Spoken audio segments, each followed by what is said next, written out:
Welcome into the Transfer Portal Show. He is Smoke Dixon. I am Emily Proud. We are two of many people who will be with you throughout the afternoon, taking you through everything that happened in the winter window. The doors are officially closed to the portal, which means you can no longer enter unless, there's a few special circumstances. Some playoff teams, when they're eliminated, they could enter. Grad transfers, you lose your head coach, but ultimately the doors are closed. But that still means that there are players circulating. You don't have to find your spot yet. So we're going to talk about some of the best players available and some of the biggest moves of that winter window. But before we get into it, a reminder, if you have any questions, comments, concerns, you can hit us up in the YouTube comment description. You can also send us a tweet on X. We would love to answer any questions that you have because a lot happened, Smoke. What do we see? Over 2,100 players enter the portal. Not even half of those players have found their next destination. How wild has this window been? It's been a wild, wild west, but it's like the norm. Yeah. And all those kids are going to get dumped back into that black hole of Neverland of you should have never gotten into. Yeah, not all of them will find their spots, but that's why we thought it would be helpful to have a former general manager here to walk us through all of that. Also, if you want to know how your team did, you should check out 247sports.com. We're currently running a promo code.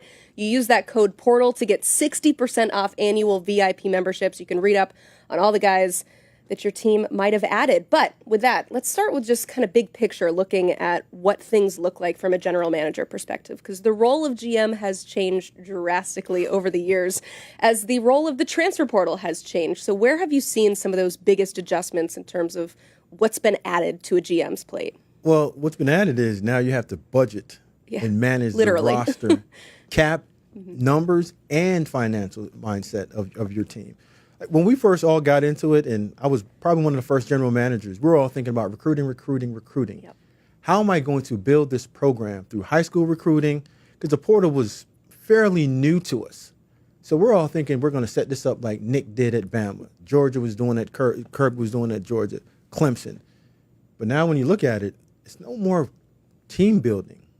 It's no more program building. And it's a 6-month, how can I get my team to 10 wins and get into the playoffs? So it's a team-to-team thing. And it's a 6-month marriage and a quickly divorce. Or we might sign another contract for another year, maybe, cross our fingers. But it's become more retention than recruiting, make a long story short. Yeah, there's still recruiting involved because there's portal recruiting versus high school recruiting, but that retention piece is what we're seeing is made all the more important. And speaking of that, you and I were kind of chatting earlier about what the theme of this portal window is, and it kind of applies to retention. What have you noticed with this window in particular? There are a lot of bounce backs. Yeah.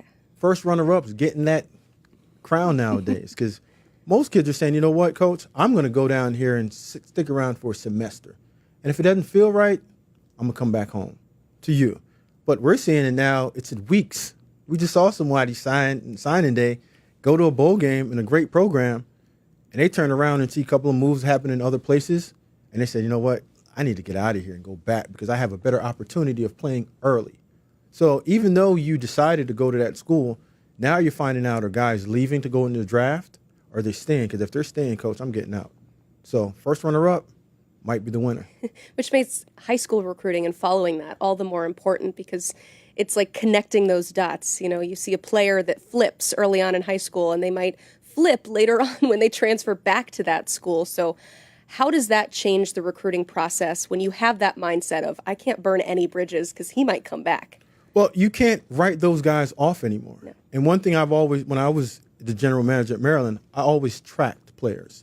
I always gave one of those young interns, hey, listen, jump on his social media and make sure you follow all year round and see where he's at. And stay in contact with whatever that person was that was a closer, if it was the mom, the dad, the high school coach, or the trainer. Just to keep tabs on what's going on, because at some point you're going to get to somewhere where it start getting low. The player's not playing. He's redshirting. The money's not being paid. The coach is not being as nice, and he's not getting coached up as much as he thought he was going to. So he says, you know what? I'm going to jump back in the sport, and I'm going to come back home. I know you spent some time in NFL front offices, too, so it's one of those things where you don't take him off your draft board, even if he goes someplace else. You don't, but we had a rule. And Doug Whaley, my former boss, the general manager of Buffalo Bills, always said, if we can't get him in the draft, we'll always try to get them in free agency. So I've adopted that rule all the way through when I became the general manager at the University of Maryland. Now free agency can happen, 2-3 weeks after you don't land them on National Signing Day, and it continues to happen All year round. all year round. That's what makes it so fun. Well, speaking of free agency, there are a lot of players that hit free agency in the transfer portal this year.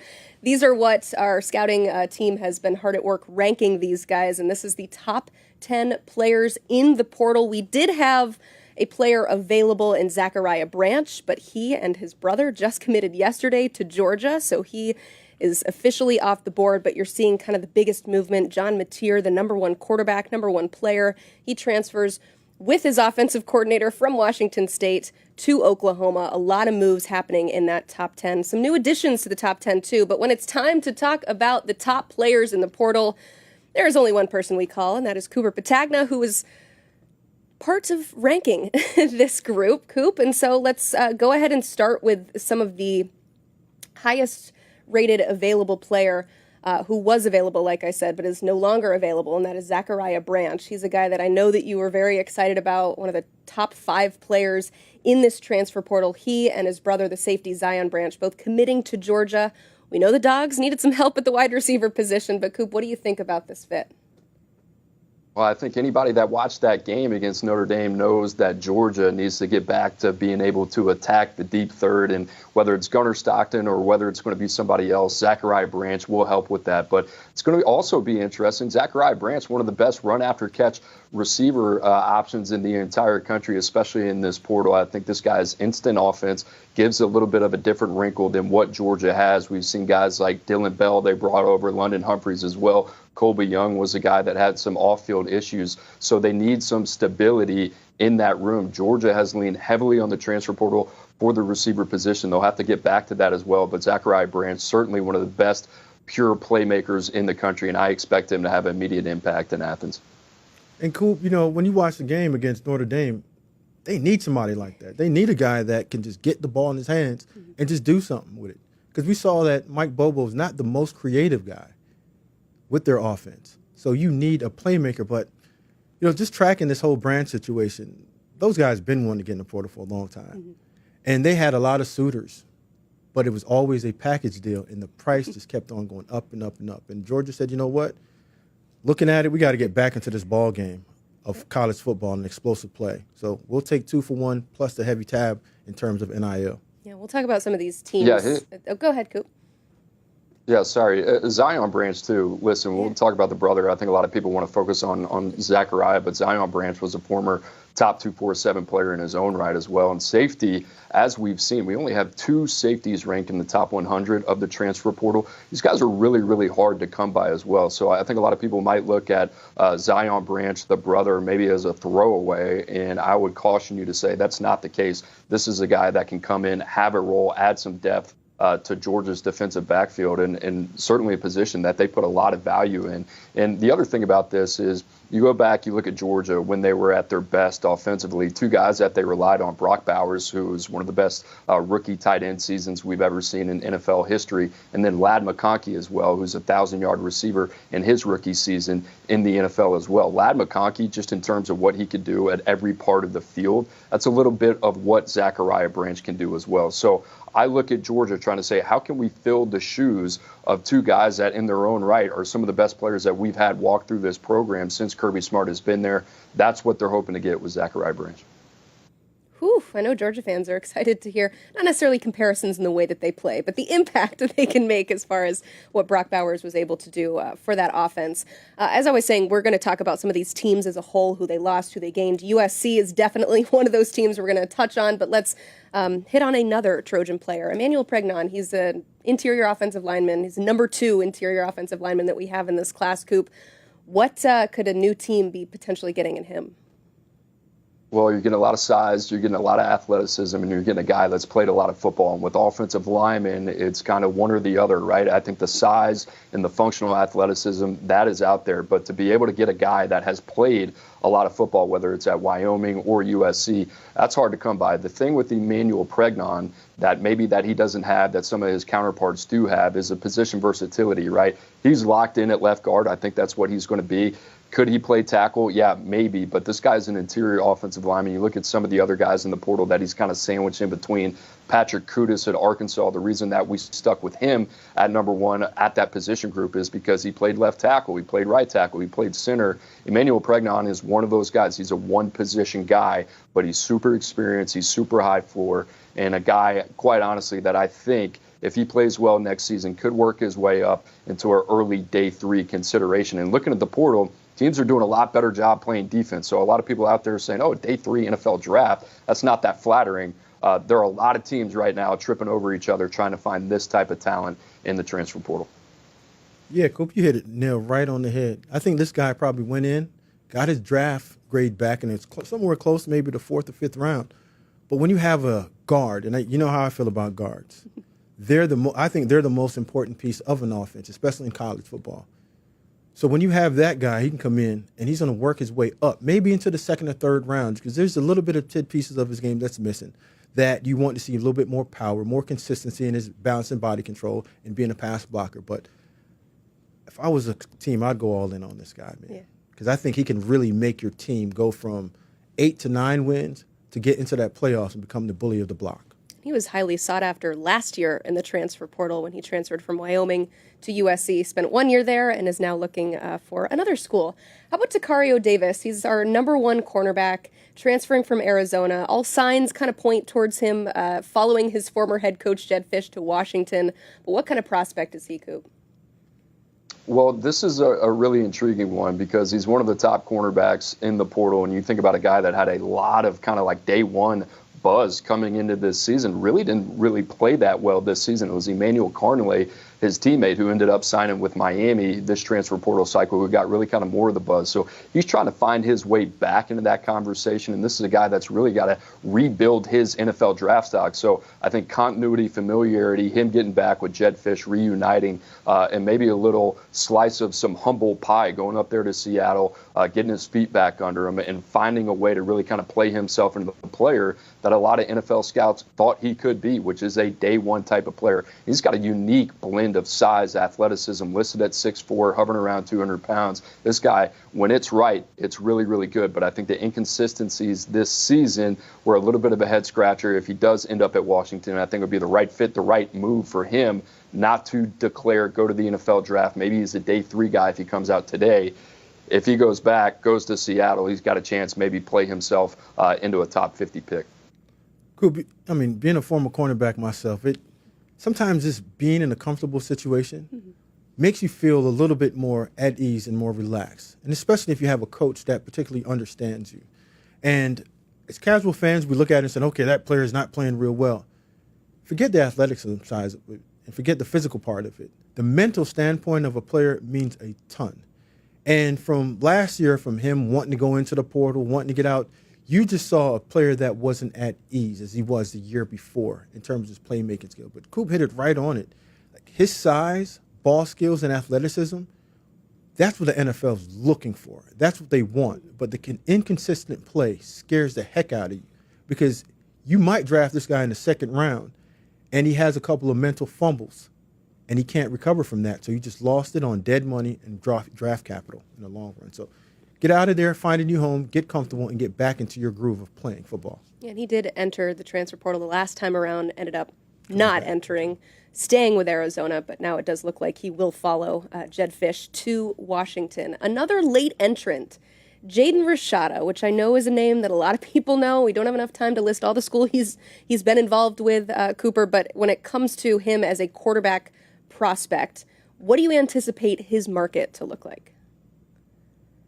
Well, it's interesting. Down here at San Antonio at the Navy All-American Bowl, and Chris Hummer's here. We got a majority of our team here at 24/7 Sports. And talking with him, it might not be too dissimilar of a situation that he had this past season with a contender at Georgia. But there are some teams that I think a lot of people would be surprised that are really kind of checking in on Jaden Rashada at the top of the college football mountain that are saying, you know what, this would be a really good insurance policy. Now, for Jaden Rashada in his camp, I think the most important thing is he's kind of had that redshirt year back after transferring from Arizona State. He played early, obviously didn't finish his season out there, transferred to Georgia, got to sit this year behind Carson Beck and Gunnar Stockton. If it was me at this point, I would more than likely think that Jaden Rashada is going to find a place that he can play. But there are some other teams that are really kind of still intrigued with that talent, why he was such a highly sought after high school recruit and a guy that could come in, compete for a job at a top 25 program. We'll see if he opts for that. Or is this going to be a guy that's going to go say, okay, I'm going to go and try to find the quickest path to the field, which at this point I think makes the most sense for him. But it's been a roller coaster since we've started covering Jaden Rashada's recruitment, now the transfer portal recruitment. It's definitely going to be something one day that somebody's going to have to do a documentary about. Coop, the scary thing about Jalen Rashada, and I spoke to Emily earlier about it, it feels like this guy's becoming like the Bear Alexander of the quarterback position. Like, you see the talent, and you understand the talent, but there's something missing. And at some point in a quarterback's development, you have to stick, learn, and understand what you need to do in order to get more playing time and to become a better quarterback. And it's okay to sit down behind a quarterback that's done it for a long period of time, sit in the same system to understand what your deficiencies are in order to improve your skill set. Mm-hmm. I just want to ask Coop real quick about Jaden Rashada. If he does go that second path that you mentioned where he tries to get to the field, as soon as possible, is he a quarterback that's ready for that? Yeah, I think so. And I think that's kind of what the path has laid out here over the last 2 years or so of his collegiate career. Listen, he played at Arizona State and probably played a little bit earlier than he was supposed to. The other thing about Jaden Rashada coming out, we loved the arm talent. We loved everything physically. But this was the guy with the highest interception ratio of all the guys in the top 247 as well. He needed that year to sit. And the other thing is that this is not just a one of those situations you look like in Athens and say, all is lost here. He got to sit. He got to learn in a pro-style offense under Mike Bobo. He got to go to one of the best cultures under Kirby Smart in the country. And like I said, we've seen this with Dante Moore. We've seen this with some of those young signal callers that are really kind of admitting, having to look at themselves in the mirror and say, you know what, I played a little bit too earlier. Maybe the goals that I set out for myself really weren't that realistic. I need to get my feet back under me. Now it's about finding the right fit. And this is Jaden Rashada's third attempt in 3 years. Now this is the most important attempt for him to find the right fit, that blend of, okay, who believes in me, who believes in my talent, who's going to get the most out of me, and what is the surrounding talent, what does the roster look like, and where can I go to have the best impact? And sometimes that's not the place you want it to be. You might have to take a step back and say, you know what, I want to play at the highest level, I want to play in the Power Four. Look at what G.J. Kinney's done at Texas State, some of the quarterbacks that they've had, Tulane, what they've been able to do with Darian Mensah. The path to where you want to go is not always a straight line, right? So I would caution these guys to do their homework, find the right fit, put themselves in the best position to be successful. And I think that's where Jaden Rashada is right now. He's at a crossroads with his career. He's got to do his homework, something that he hasn't done the last 2 times, find the right place, the right landing spot, and get his career back on track. All right, so those are some of the top players who are available in the transfer portal. But I also want to ask you about some of the best fits, because you mentioned how Jaden Rashada needs to find that best fit. Who are some players that stand out to you that you're really excited about where they're headed?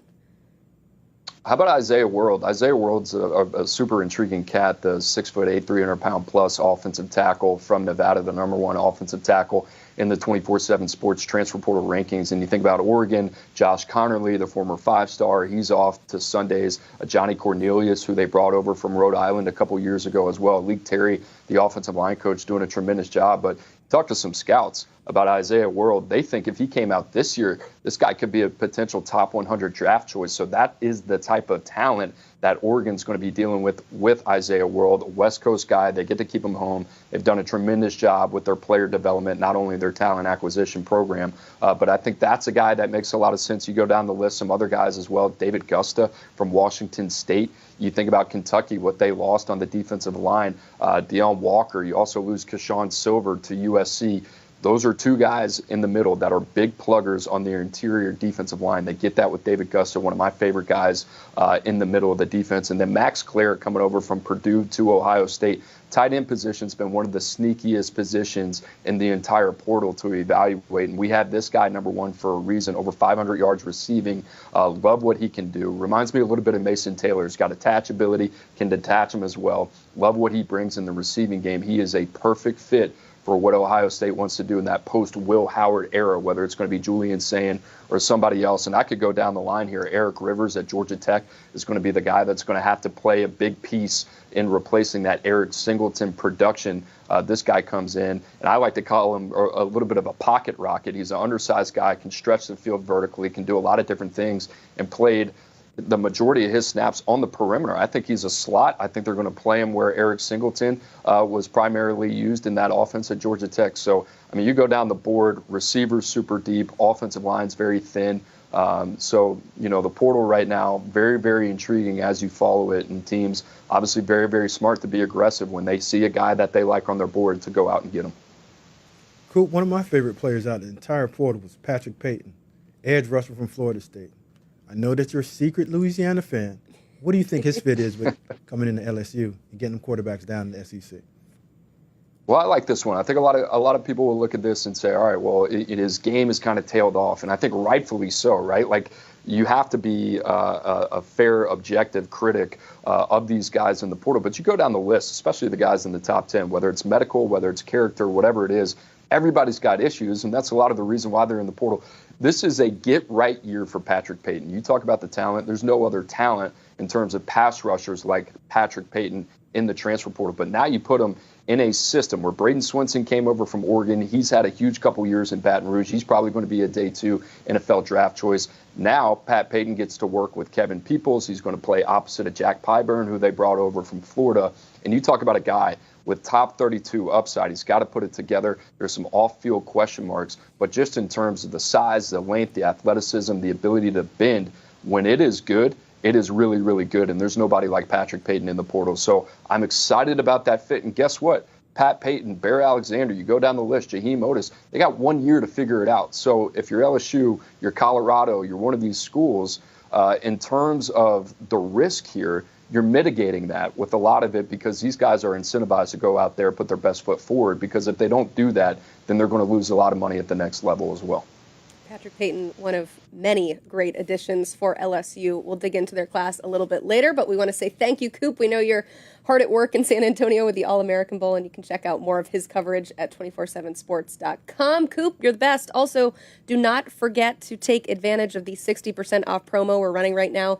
Use the code PORTAL to get 60% off annual VIP memberships. We're going to take it back here in studio and talk about some more impact players and new homes, because I know fans love to hear about the great additions that they got. This is the best time of year. You don't have to play any games. You don't have to prove it. Everybody's feeling good right now. So let's go ahead and continue and talk about some of the defensive adds for LSU. You mentioned Patrick Payton. Mansour Delane is another guy from Virginia Tech, the cornerback that I know LSU fans are very excited about what he can do for a defense that I think is continually trying to get better.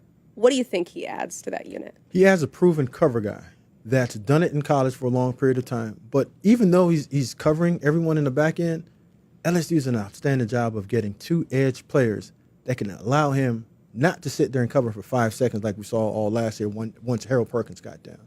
So you have a proven guy that can come in, veteran, understands how to play college football, and just talking to Mansour, just because I have a decent relationship with him, he wanted to get into the best conference, to play against the best players, to prove to the NFL that I am one of the best corners, if not the best corner in college football.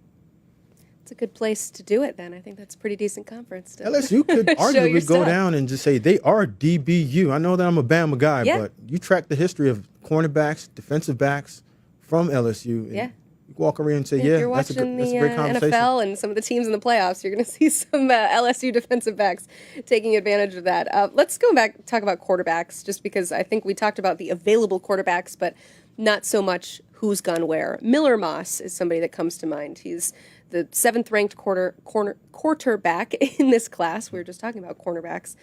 Transferring to Louisville. What do you think about that marriage between him and Jeff Brom? We've seen him have success with some of these older quarterbacks, experienced quarterbacks. Love it. Yeah. Because Miller Moss, you go back and look at him at USC, why did he get benched? I'm still trying to figure out why. But with a great quarterback, you always need someone to unlock that quarterback. And I think Coach Brom's done it. He's a quarterback guy himself. His system is quarterback friendly. Mm-hmm. And you just see pieces starting to come over to Louisville.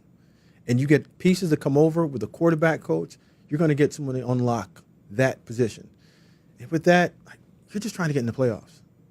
they were this close to getting in. One player away, and I think Miller Moss is that player that can get them over that hump to get them in the playoffs. They're probably one of my dark horses going into the season. I know everyone loves the quarterback play, but I'm going to jump on and say, yeah. See, this is why I said this is the best time of year. We're talking about Louisville as a dark horse to a playoff team because of a move they made in the transfer portal. Not the only move they made. Jeff Brom has been incredibly active in the portal ever since he took over there. But that's a significant one. Yeah. Quarterback, leader. Mm-hmm. He's not a game manager. He can change games just because he has enough mobility in the pocket and creativity. And he throws some beautiful balls. Just a little guy, just a little pocket rocket. Yeah. But those guys are playing well, too. I love that now. No, it's strange to think that a guy could leave Lincoln Riley and be in a better position in terms of quarterback development, but it's what we're going to talk about all throughout the day. It's what we've already talked about, is that fit is so important. We have seen that proof of concept with Jeff Brom. Another connection in the ACC, Thomas Castellanos goes to Florida State. Florida State fans are really hoping that this one works out this time. What can you tell them about Castellanos? You're getting a guy that wants to prove himself. Because when he was at Boston College, the same situation like Miller Moss. All he did was win games and improve yearly in terms of accuracy, passing efficiency, turnover to touchdown ratio. And he just got up there with Bill O'Brien. Bill O'Brien is not the guy that Thomas Castellanos' skill set says is going to fit in his system. But then when Gus comes in, that's Gus's guy. Mobile guy, efficient passer, can do everything that you want to in that single wing offense that Gus Malzahn likes to run. And then you see players starting to come in. Tall receivers, Squirrel is coming in, dynamic guy that you just get the ball in his hands. And just Not a tall receiver. Not a tall receiver, but dynamic guy. Yes. Yeah. That you can get the ball in his hands. And I think they got a 6'6" guy in there that he can throw some lob balls up into in terms of red zone production. So you're getting a guy that fits that system perfectly. Unlike the one they had before where they were hoping and wishing and saying, is he a guy? No, this is the guy that transcends programs. Because last time I checked, BC wasn't that good without Thomas Castellanos at quarterback. Yeah. How about Dede Holmes transferring to Maryland? I see you perk up. Got that smile. He's one of the ones that bounced back. Yeah. Right. First runner-up was Coach Loxley in Maryland. At that time, I was the general manager, so I'm pretty close to that situation. And everything in Dede said, go to Florida State. That was his father that passed. That was his favorite team. And I think inside of him, he wanted to go see what it was going to be like. He went down there, saw it. The year didn't turn out well. They lost the defensive line coach. And he and Brian Williams, Coach Loxley, and there's a Maryland guy. He's coming back home to get that thing going in Terpsville. Terpsville. I don't know if I've heard that reference before.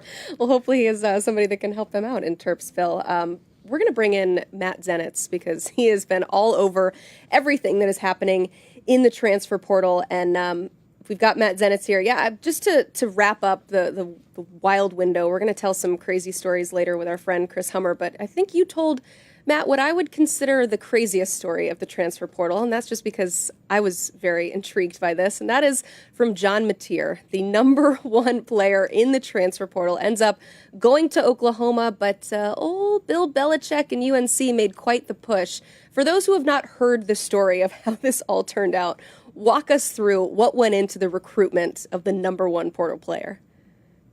Well, first of all, I'm assuming that you're just jealous that you didn't get the FaceTime calls from the combination of Gronk and Tom Brady and the Bailey Zappies of the world and some of those former prominent Patriots players under Bill Belichick. But it was an interesting 48 hours, essentially, for John Mateer. So obviously, he was at Washington State, had a heck of a year there at Washington State, became the #1 player in the portal once he made the decision to go in. And everyone assumed right away that was just a foregone conclusion, that it was going to end with him following his offensive coordinator from Washington State, Ben Arbuckle, to Oklahoma. But it became, as one source put it, a more wild 48 hours leading up to a decision than probably most people would have thought or realized. So you had schools, specifically Miami, North Carolina, that tried to make it difficult for Oklahoma to seal the deal on John Mateer.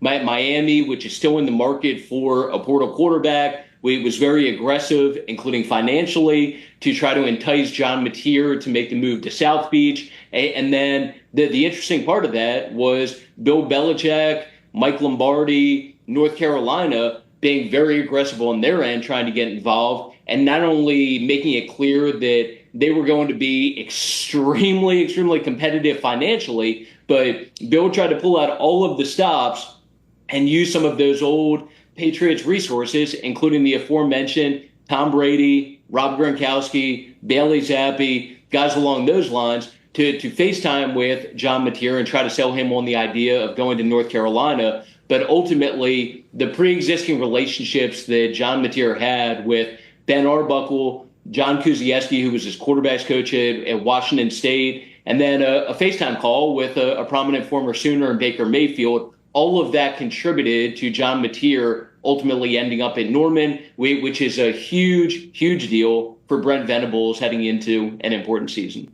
Yeah, life comes at you fast. If you're John Mateer, all of a sudden you hit the transfer portal and make sure your phone is charged. You got some pretty important FaceTimes that you got to answer.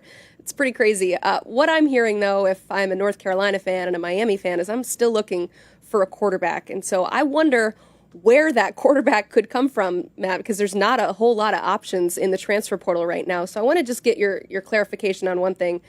Looks like Arizona State and Oregon have until midnight tonight for players who want to enter the portal based on that 5-day window that opened up after their loss in the playoff. Georgia, I think, has one additional day because that game was, of course, moved an additional day. So are we expecting any last-minute big blockbuster additions from those three playoff teams? So I feel like the head nod says it all. Yes. Okay. So exit meetings and all are taking place, have been taking place today. I know at the very least at one of those places, and just continued dialogue and conversations. But yes, you can 150% expect more entries from those schools in the coming days. Can say that very confidently. Okay. If you could go by the 150% number. I mean, based on what we've seen in the transfer portal so far, I think the answer is always expect something else to happen because that usually is the case. We also have the final 4 teams. Once those teams eventually get eliminated, their transfer portal windows open. Any rumors or rumblings we need to be aware of with those teams? A lot of rumors and rumblings. We can save that for off air.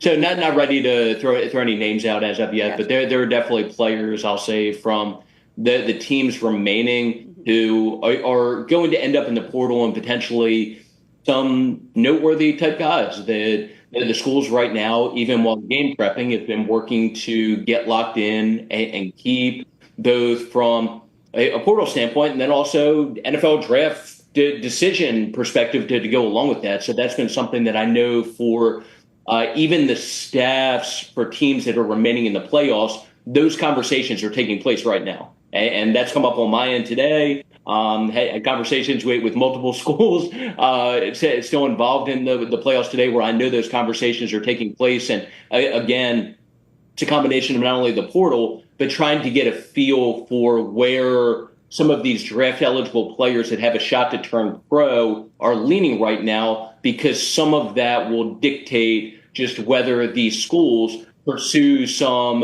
available portal players that have interest in potentially transferring there. I'm sure a lot of sleep is being had by those playoff teams right now, and you're having to deal with, I don't know, the game that's ahead of you, but also keeping your roster together, potentially adding pieces.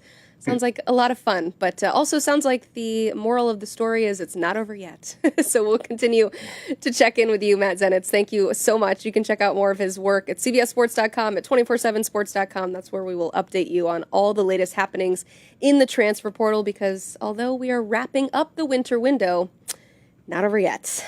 Also, you can use the promo code PORTAL for 60% off annual VIP memberships. That's where you get the good, juicy information. So make sure you take advantage of that code. It will run through midnight tonight.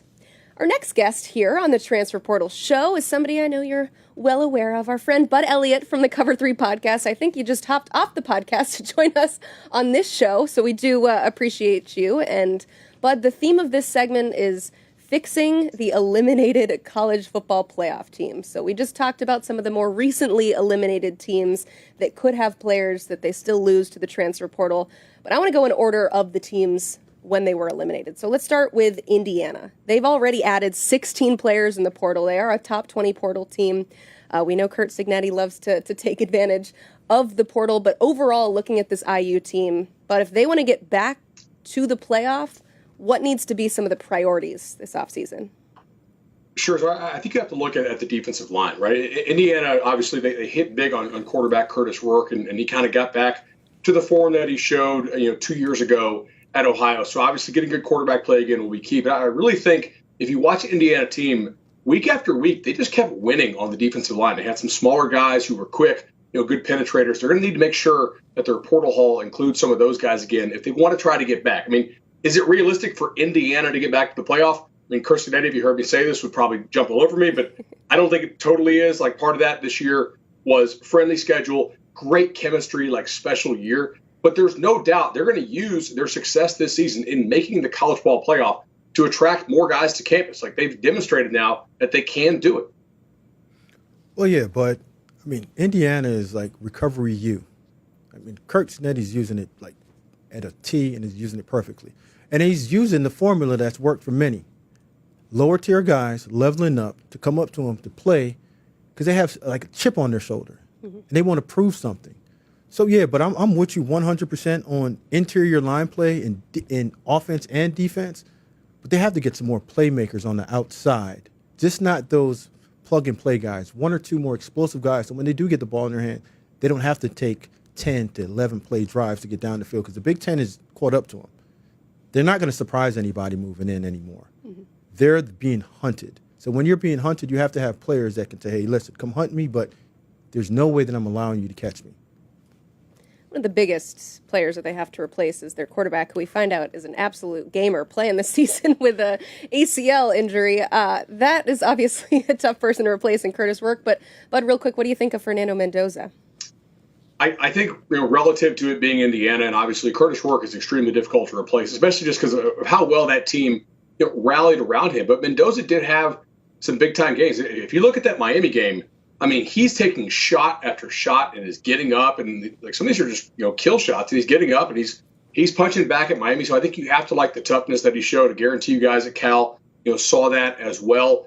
Not nearly as mobile as kind of what Rourke ideally was, but as you mentioned, Emily, Rourke had the kind of secret knee injury all year, so he really wasn't that much of a runner. That mobility from the quarterback position was not quite as much of a part of that Indiana offense this year as maybe you thought it would have been in the preseason. So to me, more of a pocket passer, but that kind of fits with what they did this year.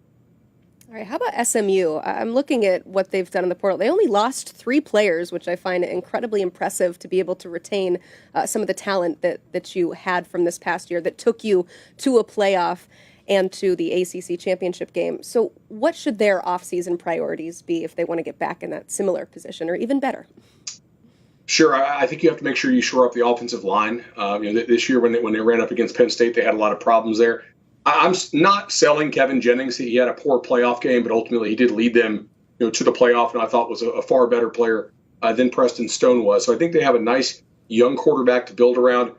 Much like Indiana, though, some of their best players on that team were those kind of fifth-year defensive linemen who are now going to be gone. Just guys who, and maybe they're not elite pros, but they were elite college players because they knew how to play with their hands, high-effort guys. They fit in the scheme well. You're already seeing SMU bring in a couple new defensive linemen here. Eric Taylor, obviously coming in, and they also got another edge guy whose name I'm now forgetting, of course, because I'm live on the air. DJ Warner, excuse me. But I'm excited to see what they'll do to continue to improve that defensive line room.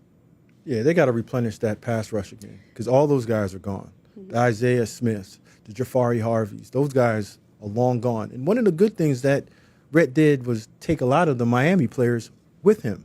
So now those Miami guys are gone. What's the next bounce back? And that's now getting heavy in the portal, finding the same system that worked for you. Proven players at another school that are backups that that can play, that maybe only had 20 or 30% of the reps. But you look at it, we looked at it, you got beat up front on the defensive line and the offensive line. And you got to get a running back instead of getting a slot receiver in there to play running back, to turn out some of those hard yards, because there's a chance, again, that you might have to travel up north and play in the wintertime. And we all know that big physical running backs and physical teams travel well and give you that opportunity to win later on in the season. All right, let's stick with some ACC teams. Clemson already doing work in the offseason, firing their defensive coordinator, Wes Goodwin, and also taking some players in the portal. They're doubling their total over the last 2 years with 2 additions. So, Bud, I'll ask you, what do you think so far about their offseason, and what else would you like to see from the Tigers? Well, Emily, I think some of the most important portal stuff they're going to do is actually retention. Like, Clemson is not losing many, if any, players who they actually want to keep right now, which I think, speaks well of what they have going on from an NIL and cultural retention program. I was kind of running some of my early numbers. I had Clemson like 6th for next year. So maybe that's crazy. I don't know, but they don't lose a lot off this team. And I think they'll be pretty primed to make a run. And if Miami doesn't figure out what the heck it's going to do at quarterback, guys, Clemson's your ACC favorite with a bullet next year, in my opinion, unless Miami gets some stud out of the portal to come play QB, which, if you watch the bowl game, they kind of needed, obviously, when Cam Ward went out. Their offense totally sputtered. But I am kind of encouraged that Clemson is deciding to actually take some transfers who are like real transfers and not just guys who are like, they're like pseudo GAs like they've done in the past. Like, these are actual guys who I think will help and will actually play for them. I'm going to say running back. Because when we saw Phil Maffa go down, that offense looked totally different. It became now, Cade, everything's on your shoulder, win its games. So go ahead. There's a couple of running backs out there that don't necessarily need to be your number one bell cow type runner.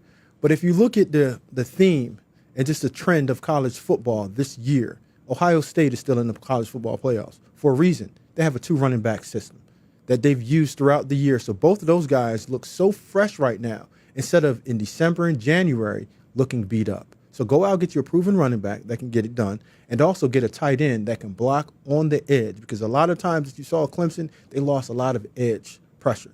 Mm-hmm. And they didn't have a guy there to block what we call the C area to control the outside stretch scheme that they like to run a lot. Just because I'm in control and I have the microphone, I'm not going to let Bud make a wild statement without getting your thoughts. What do you think? Clemson, top 10 team next year, ACC favorite? Absolutely. Okay. They have the best quarterback right now. If you say, going back to it and just look at ACC, what's the best team coming back with the best roster?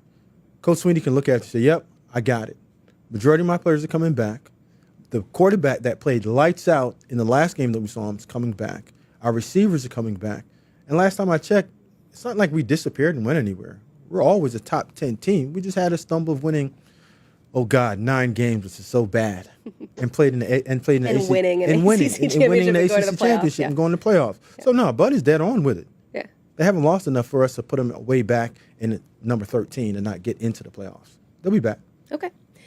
We haven't mentioned an SEC team yet. There weren't a whole lot in the postseason, but the first SEC team eliminated was Tennessee. We had this whole will he or won't he with Mike Matthews, their 5-star wide receiver. He will stay in Tennessee. They did lose Squirrel White, who transferred to Florida State. Dylan Sampsons don't grow on trees, Bud. So what is the offseason priority for the Vols? Emily, despite the fact that they're able to keep the receiver, I think you probably need to go out and get one more as well. Like, if you look at it, the way Ohio State, the way Georgia played Tennessee this year, they really played them without being very scared of those receivers. And to me, like, if you're going to spread guys out like that and you're going to get those one-on-one matchups, you have to have guys who can win those one-on-one matchups. And like Squirrel White, to me, it's whatever, right? Like, the guy couldn't stay healthy. He wasn't an impact player for them. If you're Tennessee, it's like, cool, good riddance, right? Like, he's fine, but he's nothing special. I think if you're Tennessee, you want to look and go out and upgrade. You got to really retool and look at the way that you want to coach offense with Tennessee, because everything is speed, pace. And like Bud said, at some point you have to get some control, and control is always in player. What player can you look at Tennessee and say, you know what, regardless of what play that I call or what scheme that I've designed, can go out there and just win one-on-one. There was only one, the running back. And when the running back went down, you started looking around and you're like, whoa, where's it coming from? Mm-hmm. And you don't want to throw everything on Nico's shoulders, because I think Nico is a darn good college quarterback. But you still need some guys on the outside that don't need perfect balls to be thrown to them in order to make that play. Mm-hmm. So they are losing some. They lost Nimrod. They lost Caleb Webb. Those guys are size possession receivers that know their system, and they're trying to replace them with younger players. And when you come in with younger players that haven't played in that system over a period of time, it takes some time to get them going. So you want to get some veteran, proven receivers that's played in college, that understand what it looks like, And they have to really retool and look at the way that they're playing, because those guys look like they were gassed at the end of the year. And the roster's getting cut down. Practice time might have to change, and the way that you call it and the way that you play it might need to change with the new way the landscape is laying out for college football in terms of the playoffs. So, Bud, it sounds like you're excited about Florida State's new wide receiver. I mean, look, if you take who Florida State took in the transfer portal at quarterback, I think you're signaling that you're going to try to go for a bit of a Moneyball approach, right? Yeah. Castellanos is a player who Georgia and Florida State recruited as a running back out of high school for a reason. He went to UCF because he kind of has running back skills, but he wants to play quarterback. UCF, who was Gus Malzahn at the time, they gave him a chance, obviously, to come and to play quarterback. And he goes to Boston College following the receivers coach.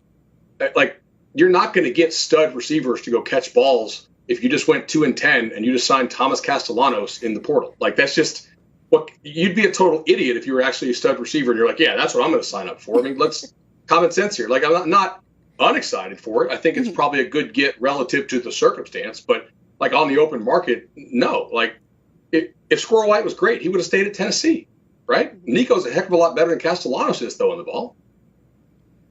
That makes sense. Okay, we pivoted a little bit. Let's get back to fixing these playoff teams. We do this with everything in mind that it's already into January, not a ton of difference maker players available, but there is still the spring transfer portal window. But I'll also use this time to remind you, the SEC has their own special rule that says that SEC players cannot transfer within the SEC for the spring transfer portal window. So making it that much more important to get a lot of that work done now. Let's go to Boise State. I want to mention that they have a new offensive coordinator this year because Dirk Cutter has retired. The reason that I want to mention that, though, is because what he said on the way out, saying that some of his players have been offered 2 or even 10 times more than what they could pay them at Boise State. So with that as the backdrop in terms of what's possible to accomplish in the transfer portal, but what's the expectation that Boise State can get done here in the offseason? So that is probably true, but remember, Boise is not competing against those Power 5 teams who are offering that much money for the playoff spot. They are competing only against the rest of the group of 5 teams. So, like, who is that realistically? Tulane, Memphis, maybe UTSA if they bounce back, in their division, Colorado State, UNLV, obviously, Boise because that's themselves, maybe Army, maybe Navy. Like, of those teams, and I don't think I'm missing anybody, maybe I am. Obviously Liberty as well when they're good. Do any of those teams have way more money than Boise does for the transfer portal? I mean, Liberty probably has more than Boise, but not 10x. So, yeah, it's probably a factual statement, right? At least top to bottom. Like, Boise seemed pretty competitive in keeping Ashton Jeanty. So if they have a truly special guy that really helps the local economy and people are booking hotel rooms to come see that kid, then maybe everybody kind of bands together and pays up. But Boise is a G5 team, and they're like the best G5 program out there, arguably. But I don't think it's realistic for them to say, yeah, we're not going to lose players to the upper P5 because of the number of rev share those guys are going to go with, and obviously the donations from boosters. So I wouldn't really worry about that so much if I'm a Boise fan. Obviously, they lost the quarterback to UTEP, but I mean, if you transfer from Boise to UTEP, it kind of tells me you're probably a bust at this point, right? So, or at least trending towards being one. I mean, shout out to Brandon Jones, one of my guys that I taught as a general manager out there. He's an incredible talent evaluator. And he understands that they do have to get into somewhat of the landscape of trying to get some of the better players, but they also understand that they can't shop in the same mall or the same aisle that the Florida States, the Alabamas, the Georgia are doing. But here's a couple of things they have in their favor. They're on the West Coast, JUCO. They can go heavy shopping in there and do a very good job of it. They're one of the better schools that are evaluating international talent. And their international talents have always been very good. And they sit right there in that big sky country where you have the Dakotas and the Montanas, that they can do a little bit better portal shopping with those guys because it's convenient. Just come on down the road and get down to Boise and play. All right, 12 outgoing transfers for Boise State so far this year. Arizona State, Sam Leavitt is going to be back. We know that. So what pieces does he need around him? I think if you look at Arizona State, right, when they lost Tyson, they put up a pretty valiant effort to go ahead and beat Iowa State and then to take Texas to overtime, right? But they do need, I think, more receivers outside who don't need to be schemed up.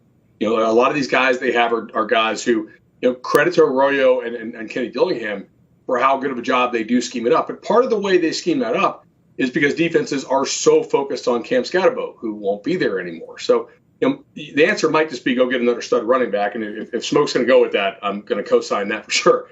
But I think with less attention being paid to the running back position this year, you're probably going to need more guys on the outside who can win without some of that window dressing. Yeah, they got to attack that receiver room. You just can't have one dynamic playmaker out there. And as much as it is, college football, the tight end position is one that you can take advantage of because the middle of the field, RPOs, safety play, and just the inability for young players to play with good eye discipline, tight end, receiver room, and they got to also address the interior of their offensive line because they're losing a lot. I would say there's not a ton of stud running backs still available, but we've seen running backs come from the Division II level and come up and have a lot of success in the SEC. Like, you know, it's not necessarily based on the rankings. No, but here's the beauty of running backs. The beauty of running backs, a lot has to do with the scheme and the players that you have around them. And like we're both saying, if your players on the outside are truly dynamic enough and you have a difference-making tight end, and you don't have to be uber talented. You just have to have a different skill set. You just have to be able to line up in the slot, the number one or number two receiver's position, and create somewhat of a mismatch to create those gaps and those holes and those light boxes where we like to call them with 5 instead of 6 in a box in order to create those explosive runs. And they're a stretch zone team. So you don't necessarily need to have big, physical, dominant offensive linemen because a lot of their yards are earned on the edges, and they can cut back with the running back using their vision. The running backs to me are dime a dozen. You can get a bunch of those guys. You can shake a tree right now that can fall off. You can get a guy that can get you 1,200 yards. But again, you need 2. So you can match it. You can get a small guy that's dynamic in terms of third down and catching the ball out of the backfield, or you can get a hammer that can go up in there just like Scatterbo and knock people around and figure it out at the end of the year. All right. Oregon, unfortunately, ran into the buzzsaw that was Ohio State. I'm not sure we can argue they needed a ton of fixing necessarily because they're a fantastic team this year. But overall, off-season priority-wise, where do you see the Ducks targeting this portal or just anything in this offseason? Sure. So we've already seen them address the lines of scrimmage pretty hard. I thought they had much better lines of scrimmage this year than maybe I realized they were going to have to start the season. Obviously, they went to the portal for 2 big-time defensive linemen to start this year, and both those guys were really, really good. And I think it's a great point you make. Like, they just got blown out by a team in Ohio State that finally started playing up to the potential that we thought maybe they could play with in the preseason. We were like, oh, that's a $21 million super team, right? You know, they finally started playing like a $20 million team over the last 2 games. So I don't think there's any shame in Oregon season. It was a great season for the Ducks. Quarterback-wise is going to be interesting. Like, do they really like what they have on the roster? Obviously, they're losing Dillon. So, I mean, who's really out there? Is it going to be Ewers? If Ewers hits the portal, like I think a lot of us assume he will, is it going to be Oregon? Is it going to be Notre Dame? Are they going to get into a bidding war on this? What's that going to look like? It may be quarterback still. Yeah, Oregon still, to me, the way they play looks like a Pac-12 team. They have to adopt the way of how their conference is being played. They won their conference this year. They did win the conference. I was like, I have to point that out. No, I'm with you. But you're saying to get them over that hump, adopt the way that this conference is being played. And that's heavy in terms of the interior and defensive line. Because, yes, you can go and win 12 games or 13 games in a season. But, again, college football is not played in the regular season anymore. The regular season is, once it's over, it's over. Now you have to retool yourself. And if you don't have enough guys that can take that physical beating for the regular season and to come into the playoffs now and be fresh and ready to go, a la what you see with Ohio State, what you see with Notre Dame of having big physical players to win a 4-game stretch, they have to adapt that system and improve on the depth of their interior line on both sides and also get another running back that can now spread those carries. And you don't always have to say our quarterback has to win these games. See what happens at the quarterback position. They do still have Dante Moore. Could be somebody that comes in and starts for them this season. But yeah, that's going to be quite the bidding war with if Quinn Ewers ends up hitting the portal once Texas is eliminated from the postseason. Georgia is the last team that we want to hit on here, and I think it's a different situation, Bud, than what we talked about with Oregon. There have been question marks with Georgia all season long. It wasn't quite the dominant teams of old that we've seen. I don't know if that's even possible to create in the portal era anymore, but they answered those questions at wide receiver. They got a Zachariah Branch, but overall, what should their offseason priorities be in the portal? I think they answered like a question at receiver, because I think Zach Branch is a unique and interesting get for them. In a way, he kind of replaces what they wanted to do with Arian Smith, which was really just intending for him to be like, okay, we're going to scheme you some deep balls and we're going to try to throw you some screens. But like Arian Smith never developed into a true receiver, right?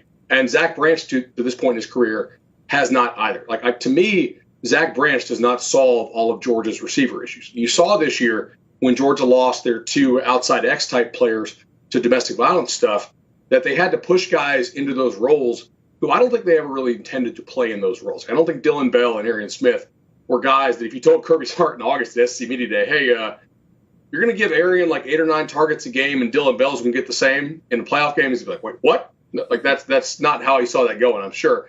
So to me, like Branch is sort of their gadget guy that gives the offense some explosiveness, but I would still question like who's their big target on the outside? Like who's their guy who's an actual X? Maybe they're going to develop it internally. They like some of the young players who they have signed, and maybe that's the answer. Or maybe the answer is there's just not somebody left in the portal to go get. Like we knew it was going to be a very expensive receiver year this year because there wasn't maybe a ton of like the real high end stuff. Obviously LSU got one who I know just from doing the Monday show, the 105 with Coop, he really likes. But it wasn't a great deep X year in the portal this year, and maybe that's the issue for Georgia. But to me, who on the outside for Georgia scares you next year? Is Dylan Bell going to learn to catch? Because maybe, but Notre Dame wasn't scared of him. Yeah, the obvious answer is always look at the little guys on the outside that are dropping the ball and aren't explosive players. But Georgia really has to look at who's evaluating their offensive line. Mm-hmm. Studying Georgia's offensive line this year, I haven't seen it play this poorly. I mean, the quarterback got hurt because the left tackle couldn't protect. And last time I checked, Georgia's always had that. So the way that they're evaluating their offensive line prospects and also playing young guys, they might need to take a look at that, get some older guys to give those young guys time to come in and get developed. Because the old system of having 2 and 3 deep at each position and giving those guys time to do that, those days are gone. So now adopt the principle of understanding that we have to go out and go into the portal and get a starter at the right or left tackle position and give Monroe Freeling an opportunity to get developed during practice, maybe take 20 reps during the game instead of taking the full allotment that he's not ready yet to play at the most prime position in college football, which is left tackle on the offensive line. Mm-hmm. Just thinking as we're having this conversation, Bud, I'm curious your perspective on this. We have so much great advice, we, meaning you two, have great advice for how to fix these teams, what they should be targeting, the difference makers that they need to add. What sort of disadvantage is there to playing in the college football playoff as it pertains to the transfer portal window? Because it sounds like a lot of these teams are kind of joining the party late. I think you nailed it, Emily. I think you're at a bit of like an information disadvantage because you don't necessarily know what some of the players on your team are going to do. Like we heard Matt Zenitz on the former segment, saying, "Hey, I do anticipate a lot more guys, from that team or that team who just got eliminated to enter in the coming days." And Smoke will tell you, like you talk to kids, like, "Yeah, coach, we're good. I'm coming back." But then, hey, other teams get desperate. Eventually, like the only new guys who can enter the portal are on these playoff teams. So it's all eyes on these playoff team rosters, and people are looking around like, "Oh shoot, sitting on my wallet here. It's getting late early. Need to come off that wall a little bit and up the offer for some of these guys behind the scenes." And all of a sudden, they do hit the portal. So I think you are at a bit of an information disadvantage. I'd like to see the window move to spring only, but obviously, I think the courts would be like, "Yeah, we're not really going to force these people who you say are not employees to stay an extra semester at a school, right? Because they're just students." So it's a kind of a tough situation here. We don't see a lot of restrictions happening nowadays when it comes to rules. No. They're not adding rules; they're taking them away. What do you think about this? They're finding ways to manipulate. Yeah. Here's the thing that is the biggest disadvantage. Most of these teams, their best recruiter is their head coach. Mm-hmm. And you're so focused on game planning, winning that game, making sure that you're retaining the players on your team, that you kind of get put with a cover over your face of not understanding what your team truly needs, because you're looking at your team saying, "Hey, look, we're still winning. We're not going to lose anyone." But in the grand scheme of things, you're losing a lot because a lot of backdoor deals are being made while you're at practice to even winning the game. Yeah. All right, bud, I'm going to say goodbye to you. But before, real quick, I want to promo the Cover 3 podcast. You guys are doing something really cool this week with a live show, right? Give us a quick synopsis. We are actually. We're going to be in Dallas there on Thursday to preview the Cotton Bowl and also live watch along with the Orange Bowl. So Live Nation picked us up. So we'll be at Tannehill's in Fort Worth, actually. And it's all indoors. It's going to be 29 degrees outdoors. Won't have a crazy line outside. I think we've sold like 400 so far. So that should be pretty solid. We'll pack the place out. They're actually going to open up the other room. They're going to have the game on the big screen. We'll have the sound over the PA, and we'll kind of chat with the audience during breaks. It'll be a good time. I love it. Thank you. He's Bud Elliott. You can check out more of his work on the Cover 3 podcast. If you want more information about their live show this week, I'm sure you can head to their YouTube page and get more info on that, or listen to any of the podcasts because they've been promoting it on every single one. They got you covered for the rest of the college football season and, of course, throughout the off season. We're going to head back down to Texas and bring in our friend Chris Hummer, who is in San Antonio for the All-American Bowl, but he is so kindly joining us to talk about the transfer portal, which, of course, Chris, is your bread and butter. You probably heard the tail end of the conversation that we were having here about maybe the disadvantages of making the college football playoff as it pertains to bringing in talent in the transfer portal. What have you learned, and maybe what have you gathered at talking to some personnel around the sport as far as the timing of all of this with the expanded playoff? Well, it's definitely difficult, although I think it's a problem most people would take. You're going to take going to the college football playoff and the recruiting boons that you can get off of that.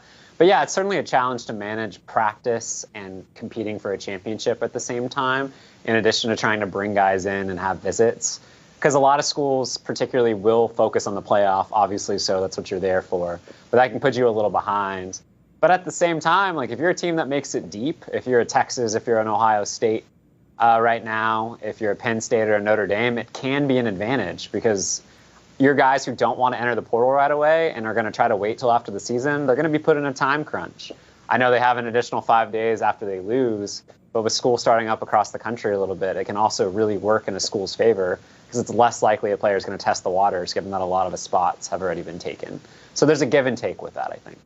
Yeah, contrary to what we like to think, it's not completely professional sports with free agency. They still have to deal with spring enrollment. And so, yeah, that definitely shrinks their amount of time to do that. You and I have talked extensively about how NIL has affected this transfer portal in particular. How much money is being circulated right now compared to years past, Chris?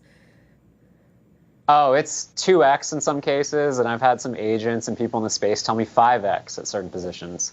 Like offensive line, kickers are demanding $150,000 for the good ones, like a kicker. No offense to the kickers out there, you're very important, college kickers forever. But offensive linemen, tackles are commanding numbers that are quite high moving forward. Quarterbacks have pushed into the upper 2 range and sometimes into the $3 million range, and in one case, 4. So numbers have exploded this cycle. What do you think the reason behind that is? It's 2 things happening at once. We're about to enter the revenue sharing era of college athletics. Schools are going to distribute $20.5 million to their athletes. A lot of schools will be putting $15 or $16 million towards football during that process. And that rev share agreement is happening at the same time as collectives. And right now you have collectives trying to spend all their cash at once ahead of the June deadline before a clearinghouse comes in and monitors their essentially spending, because there will be fair market value. So you have collectives that in some cases have $15 to $20 million spending all their money, and then they have another $15 million on the back end of that for this year. So budgets across the country are exploding. And then a lot of schools that didn't have any money before, let's say you're an ACC school working with $4 to $5 million last year, now you have $15 million to spend, and that money has to go somewhere. Which is why these budgets are really exploding at a very rapid pace, and one I don't think will be necessarily maintained moving forward. All right, looks like it's last call there in San Antonio with them turning off the lights. But we got one more question for you, Chris. With everything that we've seen in the winter window and all the money that's being doled out and the expanded playoff pushing the timeline for some of these things, What do you anticipate we see with the spring transfer portal window as far as the amount of movement and dollars being spread out there? It's going to be hectic once again. I think we're just at 2,900 FBS players in the portal right now. Last spring, we saw 1,000 players enter, and I would expect to see about the same number FBS just based on the movement we've seen. And every cycle is a renegotiation opportunity for these players, like, frankly. That's how this era works of college athletics. So you're going to see players push the envelope. And in some ways, the spring is a more advantageous time to go in. The supply is lesser. Schools are more desperate because you have to fill those needs. So you're going to see players really take advantage of that market and eventually enter. And I mean, we got another couple of weeks of this portal cycle to go still. We're not close to done. Yeah, I was going to say, I'll talk to you on April 15th when the the spring portal window opens, but no, there's still more things to happen in this window. Thank you so much, Chris Hummer. We appreciate your coverage. You can check out more of his work, as always, on 247sports.com. Let's bring it back here in studio because I want to get your perspective from a general manager's perspective in this, how to deal with the two transfer portal windows. What's the strategy behind what you're accumulating in the winter versus what you're bringing in the spring? The winter, you're trying to get your team set. Just so when you go into the spring, you have enough out there to practice. And you have a good feel of what your roster is going to look like. In the spring window, once you get to that, you're saying, okay, look, we went through spring. We understand we might have lost one or two due to injuries as well, too. We got to understand that plays a role into it. And how are we going to finalize this roster moving forward to get ready for this championship and this playoff run? So December, you're setting your schedule. You're setting your team to make sure that you have enough. All the wants and the needs, and where you was weak at, you got stronger at, and where you're stronger, where your strengths at, you got stronger. But the spring window, you now need to use it as finalizing your roster to make that push because there's no more coming.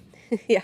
From a player perspective, you heard Chris Hummer say that it might be advantageous for some players to enter in the spring transfer portal window because they're one of the few players available, and you have a much bigger market. You have more desperation from some of these teams who maybe didn't get you in the winter window and need to have you for this upcoming season. But how do you weigh the advantages with also the disadvantages? Because some rosters are closed, some teams are done adding, and then also you're coming in late, too.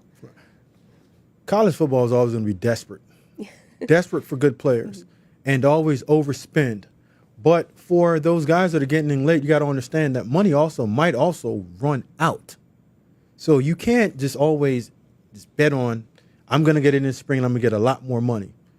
No, that's not the case. So you have to weigh it out and see where do you fall and what teams are needy of and play it that way.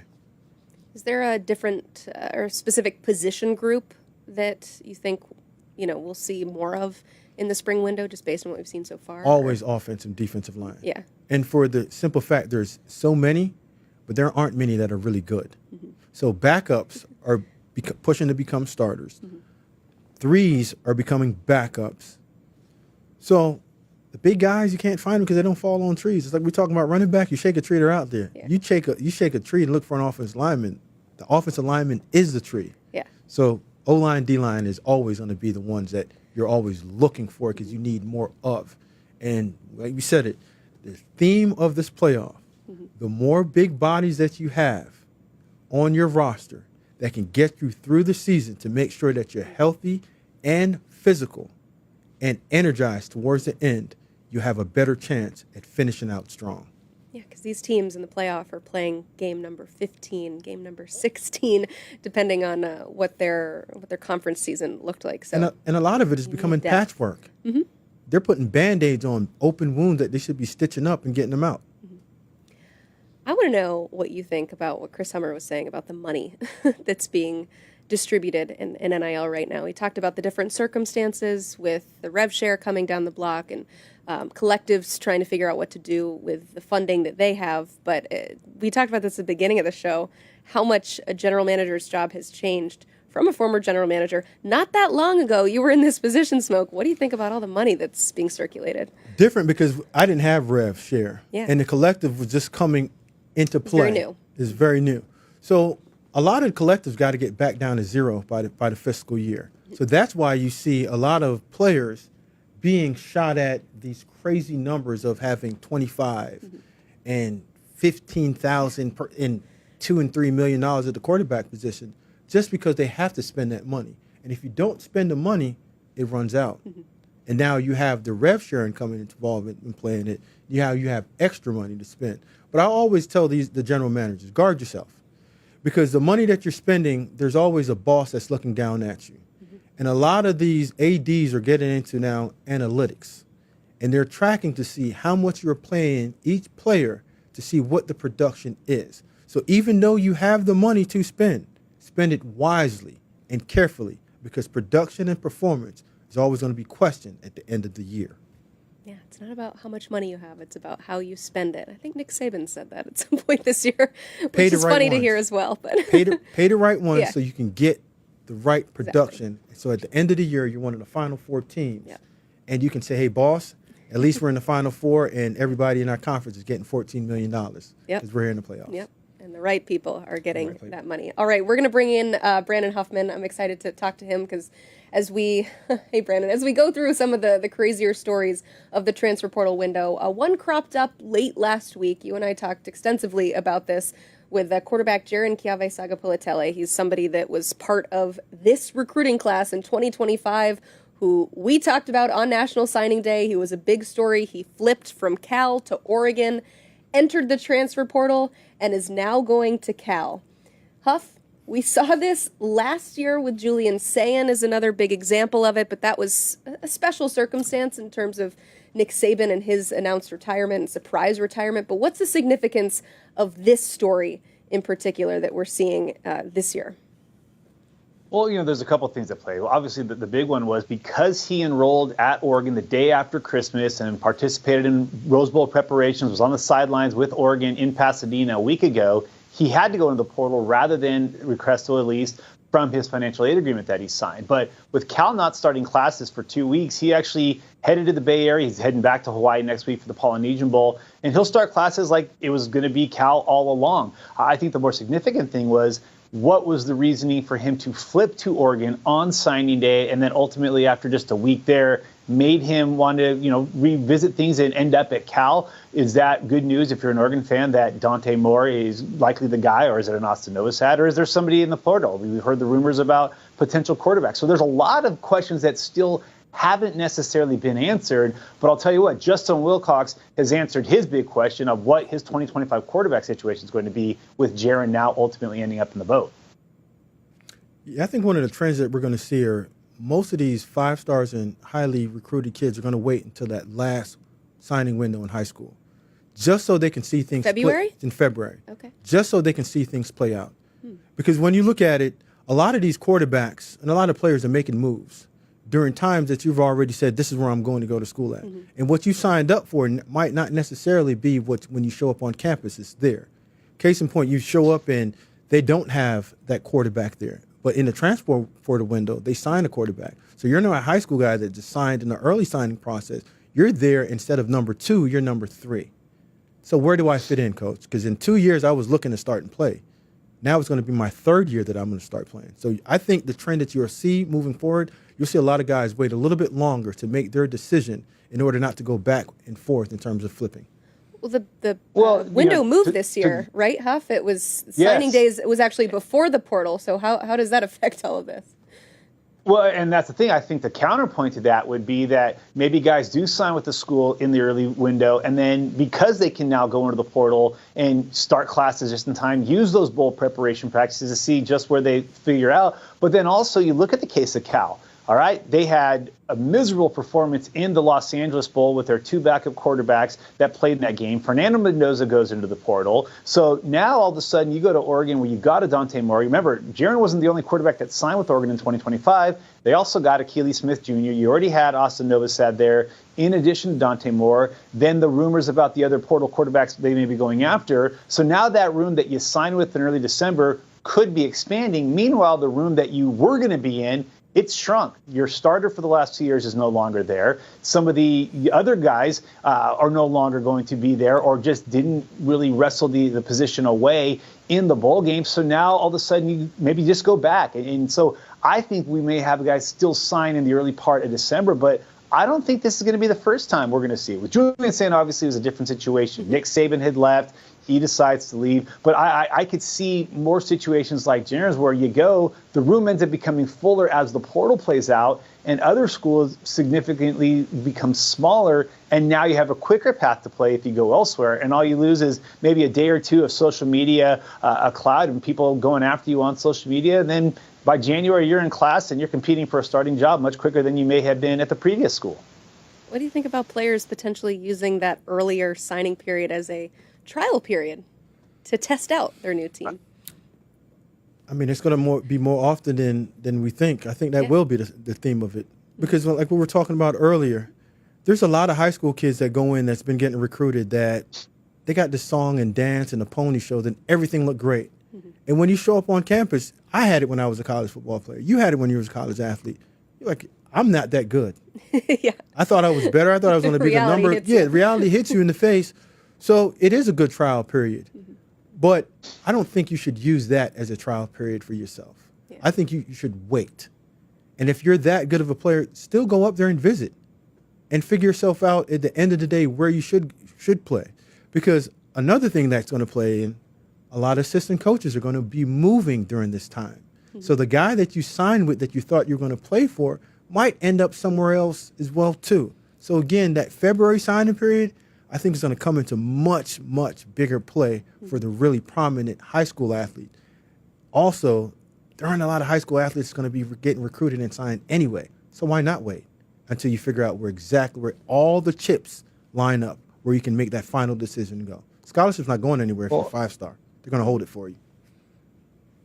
The counterpoint to that is, though, why are guys going to campus in December? Why are they trying to get there that much earlier? It's not for the bowl preparation because they're not even going to get to suit up in a real uniform. They're not even going to get to be a part of the game plan. Well, that NIL money starts coming in the second you get on campus. So now you're going to delay 2 months of a potential NIL salary to be coming in. And obviously the terms are going to be changing here in the coming year. But we're seeing that with the All-American games the last couple of years. Last year, the first 6 quarterbacks that were selected to play in the All-American Bowl ultimately backed out because they wanted to get to campus to start practicing, but that also got them that much closer to that NIL money. So are guys really going to wait until February when they can start getting it, knowing that you're no longer punished or penalized by going into the portal? I just think that where we are at in college football recruiting in 2025, with the prominence of the portal, guys won't wait till February because they want to get to that money. They want to get to that campus and start getting to that opportunity. It seems like quicker rather than later. And it's also why you're seeing guys more and more reclassifying up a class rather than in recent years where it's been, hey, let me go to 8th grade twice. Now it's like, I don't need my senior year. I already know where I want to go. I already know what I want to do. Let me get to college as soon as possible and start cashing in. Yeah, prom's not that great anyway. You can skip out. Go ahead, go to college. It's more fun there anyway. But yeah, it's interesting to see the residual effects of the transfer portal, and I think we'll continue to see that because, again, Jaren Kiave-Sagapolutele is just one player. We're not seeing a trend necessarily, but it is something worth monitoring in the future. Huff, thank you so much for joining us. Have fun at the All-American Bowl. Looking forward to seeing your coverage there. Let's look at the transfer class rankings. We talked about a lot of the big-time players, but I want to talk about some of these classes coming in because, as we have mentioned, this is the time of year where you got a whole lot of hope. And, man, the Tigers at the top there, LSU, the #1 class in 2025.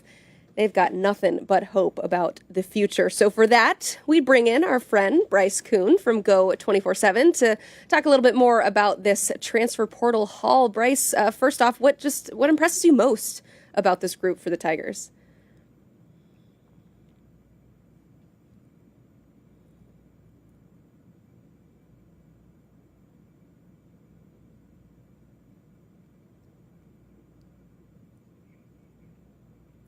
All right. Sounds like we're having a little trouble with his audio. We'll go ahead and talk in studio here because we're going to talk endlessly about this LSU class. Smoke, what impresses you? So with the LSU class, what impressed me most is what they're doing up front. Yeah. In terms of getting 2 edge players in Patrick Payton and also Sydir Mitchell, one of the most overrated guys that got recruited early in the process, but just couldn't get on the field in Texas. Why? We don't know, but when you watch high school film, you saw the inconsistencies in it. But second chance, second place, he might be going to Jack Pyburn, a guy that I recruited at Vanderbilt, a journeyman type of guy that just worked himself into becoming a good football player at the University of Florida. And then you get Mansour Delane.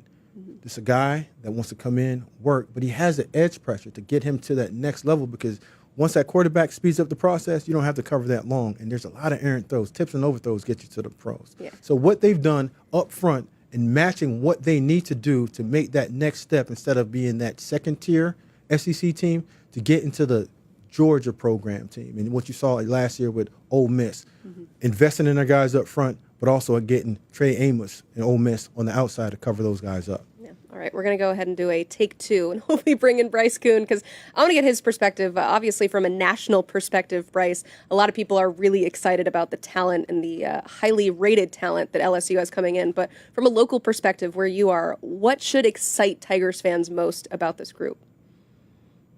Yeah, I think it starts when we kind of talked about, Brian Kelly, what was it, last spring, saying we're not going to spend money on players. And then we get into the month of December right after the conference title games, and LSU's one of not only just the biggest spenders, but one of the most active teams in the transport portal as well. And, you've had a lot of guests that have kind of talked about the wait and see aspect of things. And I think if there's one big thing for fans to get excited about, it's that LSU's been active early on. And as they kind of roll into 2025, and obviously you're going to have some names leak out from these playoff teams, you're going to have the spring portal window. But Smoke hit the nail on the head, and I think LSU falls in this category of it's a team where Brian Kelly and the folks in that building feel like they have their baseline set.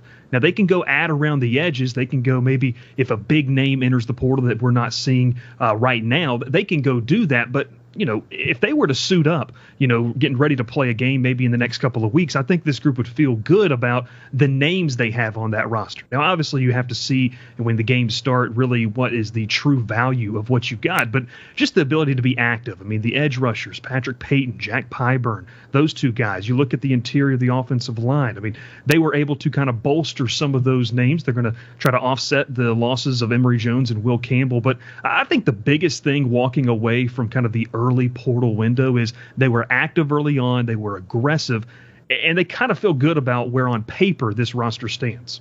Yeah, I love that you mentioned the conversation last year, quite the shift in mindset. I know a lot of us might have been surprised from a macro level that LSU was as active as they were in the portal, but did you have any indications that this is what the goal was going to be for this offseason, was to bring in a lot of talent to help build this team now?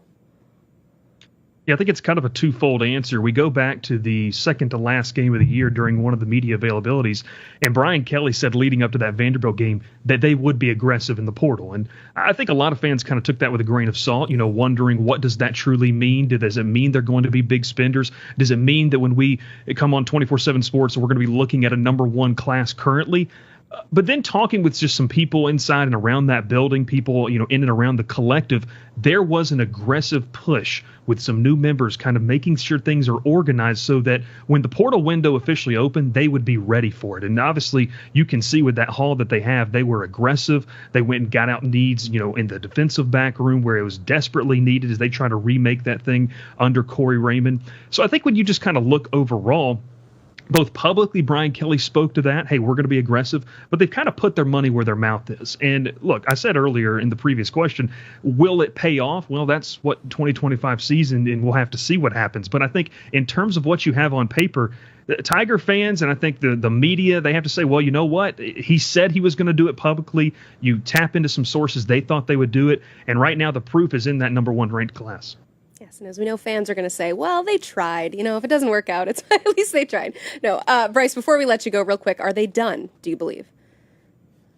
I don't believe they are. I don't believe they are. I think that when you get the sense in talking with some people over the last week or so after they left Houston in the Texas Bowl, you kind of look, and I got that list right down here in front of me. Josh Thompson and Braylon Moore, they brought in Northwestern and Virginia Tech respectively to kind of help anchor this offensive line. They've got some young names. I would not be surprised to see if there's a name that falls through the cracks on one of the playoff rosters that they want to try to go pick up to help offset some of the young, inexperienced but talented guys that they have in that room. And then the search for a safety continues. All indications that we were told is that former Auburn safety, defensive back, do-it-all type of player Keontae Scott was on campus this week. They've got a North Carolina State visitor coming in later this week as well. So I still think there's some pieces they want to try to put together on the defensive backfield.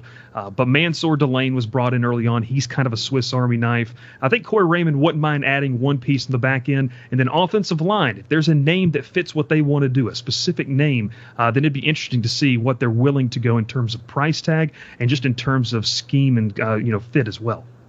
All right, Bryce Koon, thank you so much for joining us to discuss the number one transfer portal class this cycle. For more on this LSU class and all things Tigers, head to go247.com. And as a reminder, we are running a promo code today. You use that promo code PORTAL to get 60% off annual VIP memberships. That includes to go 24/7. So if that's your squad, take advantage before that special ends at midnight tonight. All right, we're going to continue to go through some of the top portal classes and bring in our friend Brad Crawford. And Brad, you heard that conversation there. I'm curious from your perspective, what do you think about the shift in mindset from Brian Kelly and LSU this year to take advantage and get that number one portal ranking? That's what happens when you don't make the SEC championship game your first couple of years in Baton Rouge. The reason Brian Kelly left Notre Dame was to win a national championship at LSU. Now we see Marcus Freeman at Notre Dame 2 wins away from doing so in the playoff. And Brian Kelly, all he has is a couple 10-win seasons to show for it. So you have to spend money in this new NIL era in player acquisition in college football. Brian Kelly and the Tigers did not want to do that the past couple cycles. Now we're seeing a change in mindset, and he knows that the window to win big at LSU begins in 2025, and it has to happen. 2024 was not the way LSU thought it would end. Preseason top 15, probably going to be outside the top 25 to end things. So Brian Kelly and that NIL collective in Baton Rouge are spending money, and they're doing it wisely. Glad you phrased it that way. Brian Kelly and the NIL Collective, as he has matched $1 million of donations to NIL. So he is putting his money where his mouth is, certainly. So we said that LSU was maybe a little bit of a surprise based on what we heard from Brian Kelly, but overall, it's still LSU. They've got money. They're in the SEC. I think the surprise really comes at the number 2 team in this portal class, and that's Texas Tech. They are number 2 with 17 commits. From your perspective, Brad, what does what they've accomplished during this cycle maybe say about what they think about their possibilities of winning in this upcoming season? What kind of statement has been made? Yeah, you have to like what Joey McGuire and that staff have put together. I mean, the Big 12, it was wide open this season. It's going to be wide open next season with Cam Scatterbo leaving Arizona State for the NFL draft. So Texas Tech and all those folks inside that locker room in Lubbock think they can win a title next season. And I think it's possible, too. This portal class, you look at it, they've rebuilt the offensive line, including one of our highest-rated prospects at 24/7 Sports, Illinois State star Hunter Zambrano. The secondary will be all new with some G5 and some power conference guys in the back end of that defense. And then signing Mitch Griffiths, the quarterback from Wake Forest, as kind of a bolstered depth option there that's very much needed. The biggest question for me for Texas Tech this portal cycle was how do you replace and replicate the production of 1,500-yard rusher Taj Brooks? And I think USC's Quentin Joyner fills that personnel role perfectly. I mean, he averaged 7.5 yards a carry as a freshman for the Trojans this season, and Texas Tech made him a priority this cycle. You can see Texas Tech recruiting department and personnel department did an outstanding job of combing through their conference to see what's the next phase, what's the next type of ball that we need to play to become the number one team. The number one team was a physical, running the football team. So what did they do in the portal? They went and invested defensive line, offensive line, and they got a physical running back that can go out there and plunge his way into the number one spot in the Big 12. You have to adopt the way that your conference is playing now. Before, when we looked at the Big 12, we thought it was grass basketball on the football field, running around and just chucking the ball around the yard. But you look at K-State, you look at what Colorado tried to do at the end of the year, and you look at Arizona State, what they're trying to do. They're trying to become a physical team, and your personnel department is adapting what they're doing to become that championship group. What's crazy is they lose a 5-star wide receiver in Micah Hudson, and yet we're talking about how great this transfer portal class is for Texas Tech. They didn't let it derail them, but what sort of loss is that, Smoke? It's a huge loss in terms of the talent, but the way that the game is being played, yes, your receiver means a ton because you got to have explosive guys on the outside. Yeah. But when you replenish your offensive and defensive line, you're now taking command of the way that you want to play. You're dictating to other teams how we're going to line up and how we're going to win. And again, the way that we're looking at football in college, you have to look at it somewhat of how the NFL model is. We have to get through this season by quarters, 4 games at a time, 3 games at a time, and see where you're at.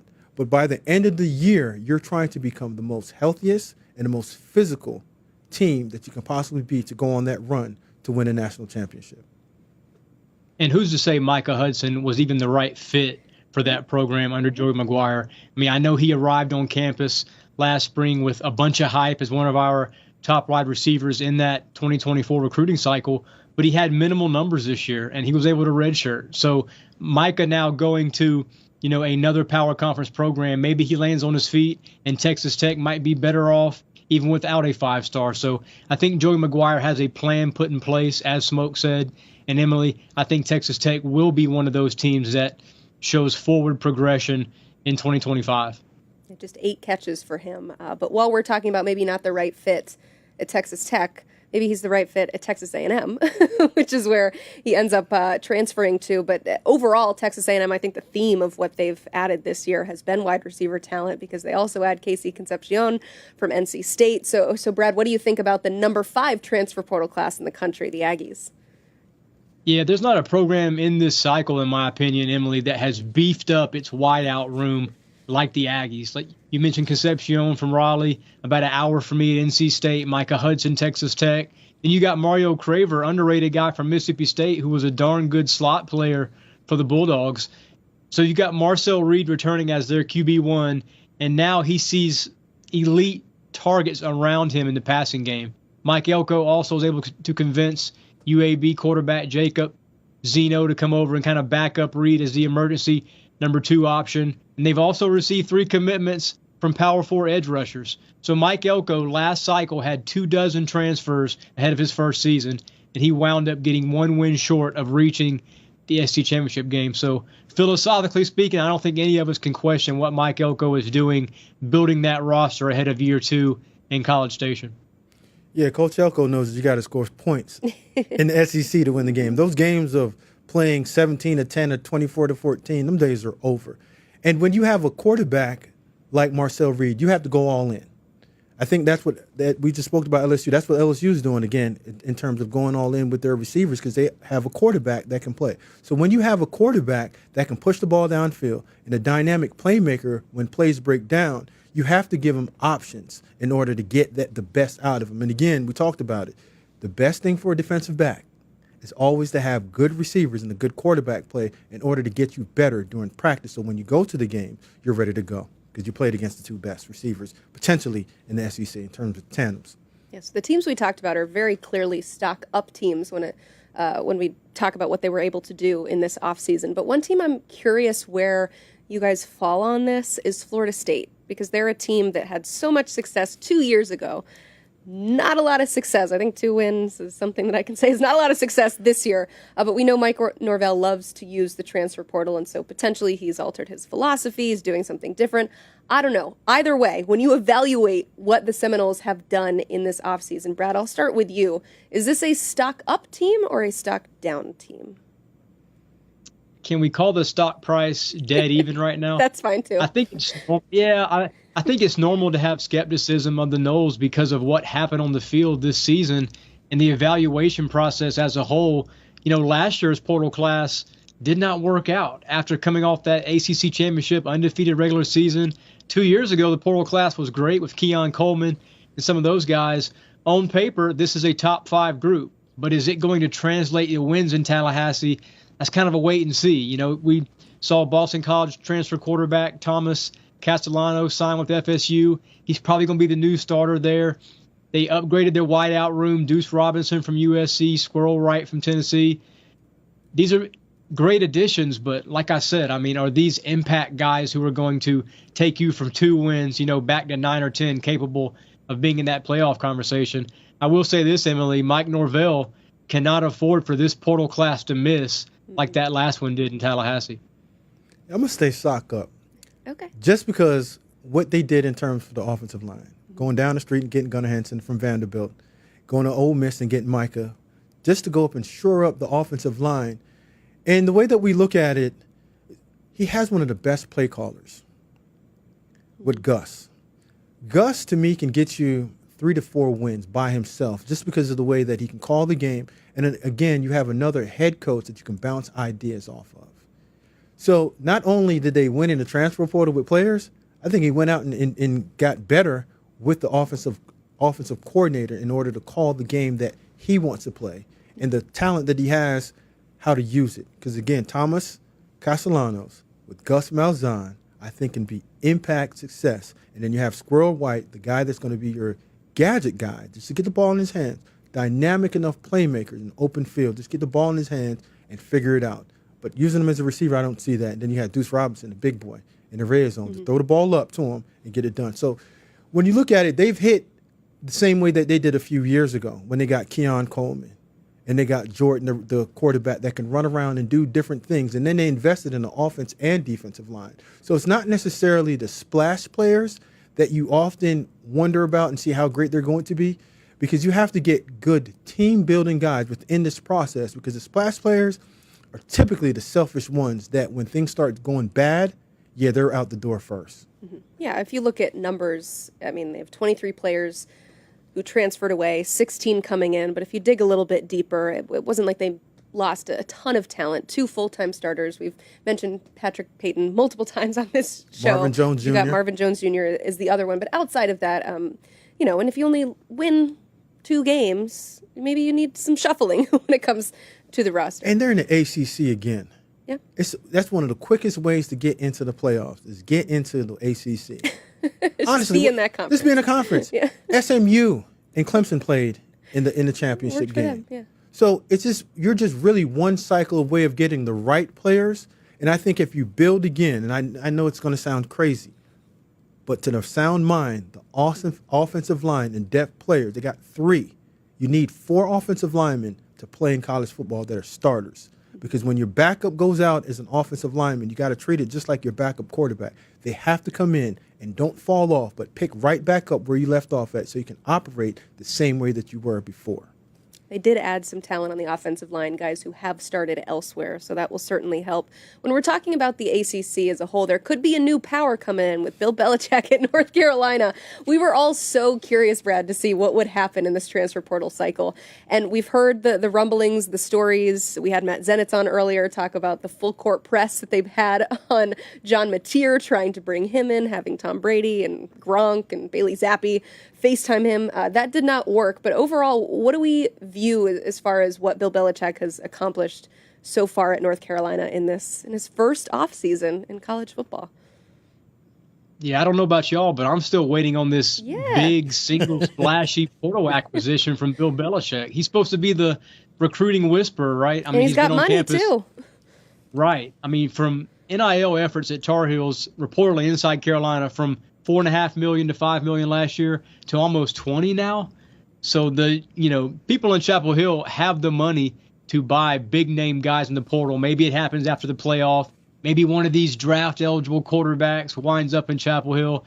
I don't know, but Bill Belichick right now, the top priority for him is not to assemble the roster. It's to assemble his 10-person coaching staff. That has not been finalized yet. Before you get your staff in there, you got to figure out how you're going to look philosophically and coaching-wise. So I think the spring portal cycle for the Tar Heels is going to be extra busy. I think the majority of their NIL funds are going to be allocated to what we see a couple months from now after Belichick and his new staff has had a chance to see that too deep and maybe try and plug holes and fill some personnel roster areas that might need to be addressed. Yeah, we got to look at this. Right? I know that everyone is saying the greatest NFL coach is coming to college football and they're going to take this world by storm and they're going to win it all. But peel this onion back a little bit and get some of the layers off.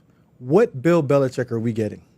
Are we getting Cleveland Browns Bill Belichick? That wasn't so good. A long time ago. Are we getting post Tom Brady Bill Belichick? That wasn't so good. Are we getting Tom Brady Bill Belichick? And the last time I checked, Tom Brady's eligibility ran out and he didn't play at North Carolina. So, yes, there's a lot of hope just because of what his resume says. Mm-hmm. But I'm not sold yet on the operations of what's going on there. It's still somewhat relationship and somewhat understanding what the college landscape looks like. And just saying that I'm an NFL head coach and they had an NFL general manager there and they can evaluate talent really well, which I believe they can. But are you getting the right talent to facilitate what Bill Belichick needs? And are you going to run the same offense and the same defense? Because if you played in New England, it's a system. And in college football, you can't build systems anymore. The same system that Nick Saban ran that took players 3 to 4 years just to pick up, you got 6 months. Mm-hmm. So are you going to dumb it down some or make it more simple in order for players to get it? Because if they don't get it within the first 6 months and they can't operate and win for you, you are out the door as well. Mm-hmm. We're getting North Carolina Bill Belichick, which nobody has any idea what that's going to look like. We are starting to see some photos of him on the recruiting trail going on visits, and I am eating those up. I'm enjoying seeing what recruiting Bill Belichick looks like. But no Portal playoffs. Bill, we haven't seen a whole lot from yet, but Brad Crawford says stay tuned for that. Okay, before I let you go, I want one stock down team. Yeah, for me, it's Kentucky. I mean, you look at some of the speed they lost on offense. Dane Key, Barian Brown's a speedster, several special teams touchdowns in his career. Jordan Pringle, tight end, lost him to a nearby SEC rival in South Carolina. And your quarterback you thought you were going to have for 2 years, Brock Vandagriff, decided to retire. He's done with college football because it was so bad in the bluegrass. I mean, this Kentucky offense is going to look vastly different when 3 of your best players and your returning quarterback are off that roster. Nearly 24 players have left Lexington in all. It's not a great look right now, Emily, for Mark Stoops, especially after his worst season in 5 years. I know Kentucky has added some talent. This portal cycle right now, I think, has the number 8 class in the country, according to our rankings at 24/7 Sports. But Kentucky, I mean, the stock price right now is low, and I think it's going to go even lower. Who's the stock down team? You know what? I'm going to say Nebraska. Just because of who they got in there, Williams Neri. And when you look at Williams, he should have been a better player. And just rumblings that you're getting out of Missouri is that he just didn't want it as much as they thought. And when you get players like that, and I threw Sydir Mitchell in there, the big-name recruits, the 5-stars that's been getting the natural attention and the national attention for years, and they get to a place, and you and I said it, you get to college and you find out, where are we at? Can I really play with these guys? And then you have to level up in terms of your competitiveness. So, yes, they got a former 5-star player, but I don't know if they're getting a 5-star play. Mm-hmm. Yeah, we didn't see a whole lot from Williams Neri in his freshman season, but his freshman season. So we'll see what the future is for him. Brad Crawford, thank you so much for being here. We appreciate you rolling through some of the portal teams with us. You can check out more of his work at 247sports.com. He has been all over this offseason and everything that's happening with the transfer portal, and a few names that will continue to crop up that I'm sure that he will be all over. Also, do not forget that we are running a special right now. You can use the promo code PORTAL to get 60% off annual VIP memberships. We have one more guest we want to bring in on this show just because he has a fantastic perspective on all things happening in college football. So let's welcome on Richard Johnson, a national college football writer for CBS Sports. RJ, I want to know just who are some of your favorite portal players that maybe we haven't mentioned yet today? Well, you know, of the guys left, I look at Donovan Green, who is a Wake transfer wide receiver. You know, Dave Clawson is now moving on from the head coaching position. But one of the things he was able to do year in, year out was recruit and develop receivers. You know, Smoke just talked about developing a system, the fact that we don't develop systems so much in college football. That's one thing that Wake Forest was really good at. You came in, you redshirted, you sat, and you learned. And because of that, Donovan Green is a player for me at wide receiver that I'm really interested in. Guy who high points the football, wide receiver, maybe not a straight line speed guy, but a guy who's really good in the air when the ball is in the air with 50-50 balls. I think there are a little bit better odds than 50-50 for him. There is also Tulane transfer running back Makai Hughes. Hughes, not exactly a top-end speed speed guy, but he's shifty. He's really, really smooth hitting the hole, one cut and go. Great contact balance as well for the now former Tulane running back. And then there's also South Dakota State's Mark Gronowski. He's an under-the-radar guy who may not even end up sticking in college football because he may go to the NFL draft. He's one of those Trey Lance FCS guys where he's getting some NFL burn because of the size. 6'3", 230, stocky, big guy, can run a little bit too and take some of the wear and tear. So the quarterback for South Dakota State, as they've been an FCS power under the radar, is an interesting player for me to look at as far as who's still in the portal and looking at the landscape. I got three guys that just had a mass exodus from NC State's defensive back room. DeMarcus Cooley, Brandon Cisse, and Bishop Fitzgerald. I evaluated all of those guys when they were coming out of high school just to see where do you think they land and what's the opportunities for those guys when they show up to the next place. What do you think, RJ? Well, frankly, I think NC State, it's another year of NC State losing guys in the portal, and you're like, well, what's going on here, right? Because last year they brought in that big portal class, and it just didn't end up panning out. You know, I mean, the quarterback they brought in didn't even end up finishing the year because of injuries, and you bring in a wide receiver from Ohio State, and he doesn't give you the returns that you expected. And so NC State was a program that you thought, man, they're a developmental program. They're able to get the best out of their players. But there's been diminishing returns for the Wolfpack over the last few years since right about 2020. One player I want to ask you about is Alex Orji. He entered the portal, it feels like a long time ago, all the way last year. And I haven't heard a whole lot in terms of interest or what could potentially be next for the Michigan quarterback. What interests you about what's next for him? Well, to me, the physical tools don't go anywhere for Alex Orji. I mean, the guy is still going to be an absolute freak. You wonder, I don't know if he's a position switch candidate. You move to H-back or tight end. I don't even think it potentially needs to be too drastic for him. For me, I think what offensive system could we get the most out of him as a quarterback? You think of an offense like UNLV had last season with Brendan Marion's go-go offense, where you just get a guy in there that can give you an extra running threat, for instance. And I know Marion's not at UNLV anymore, but that's kind of the offense that I think he could fit in. And maybe it's not a pro-style passing system where you get the best out of him, but something where you could just get the ball in his hands and let him cook. I do still think he could have success with that. Yeah, knowing that entire family, I coached both of the brothers, Alston and little Orji, Anthony Orji, that's now with the New Orleans Saints. Both those guys went to Vanderbilt, and I recruited a young one. And you hit it right on the head, RJ. It's really what system fits him best.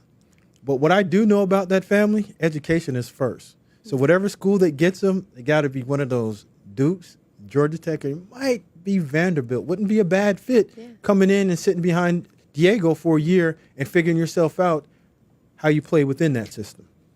It's another system that is cool with having a running quarterback. I think they're slightly different sizes, though, Diego Pavia and Alex Orji, right? In terms of their build. But they offer the same skill set. Yeah. And when you play a guy like that all year, there's a chance that he might get banged up. Yeah.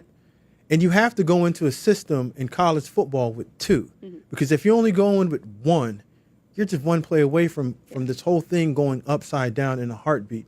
And you can't go from one system to the other. So if you have a drop back guy and you have Diego, the system's not going to fly. Yeah. So with this guy, you just got to find the right fit for him, because there are some things that you see within his game that says you can win a lot of college games. You just got to use it the right way. He's not a drop back guy. Yeah, there are things that he can do that you don't see a lot of other players do. So certainly there is a spot for him somewhere. Interested to see where that next spot is.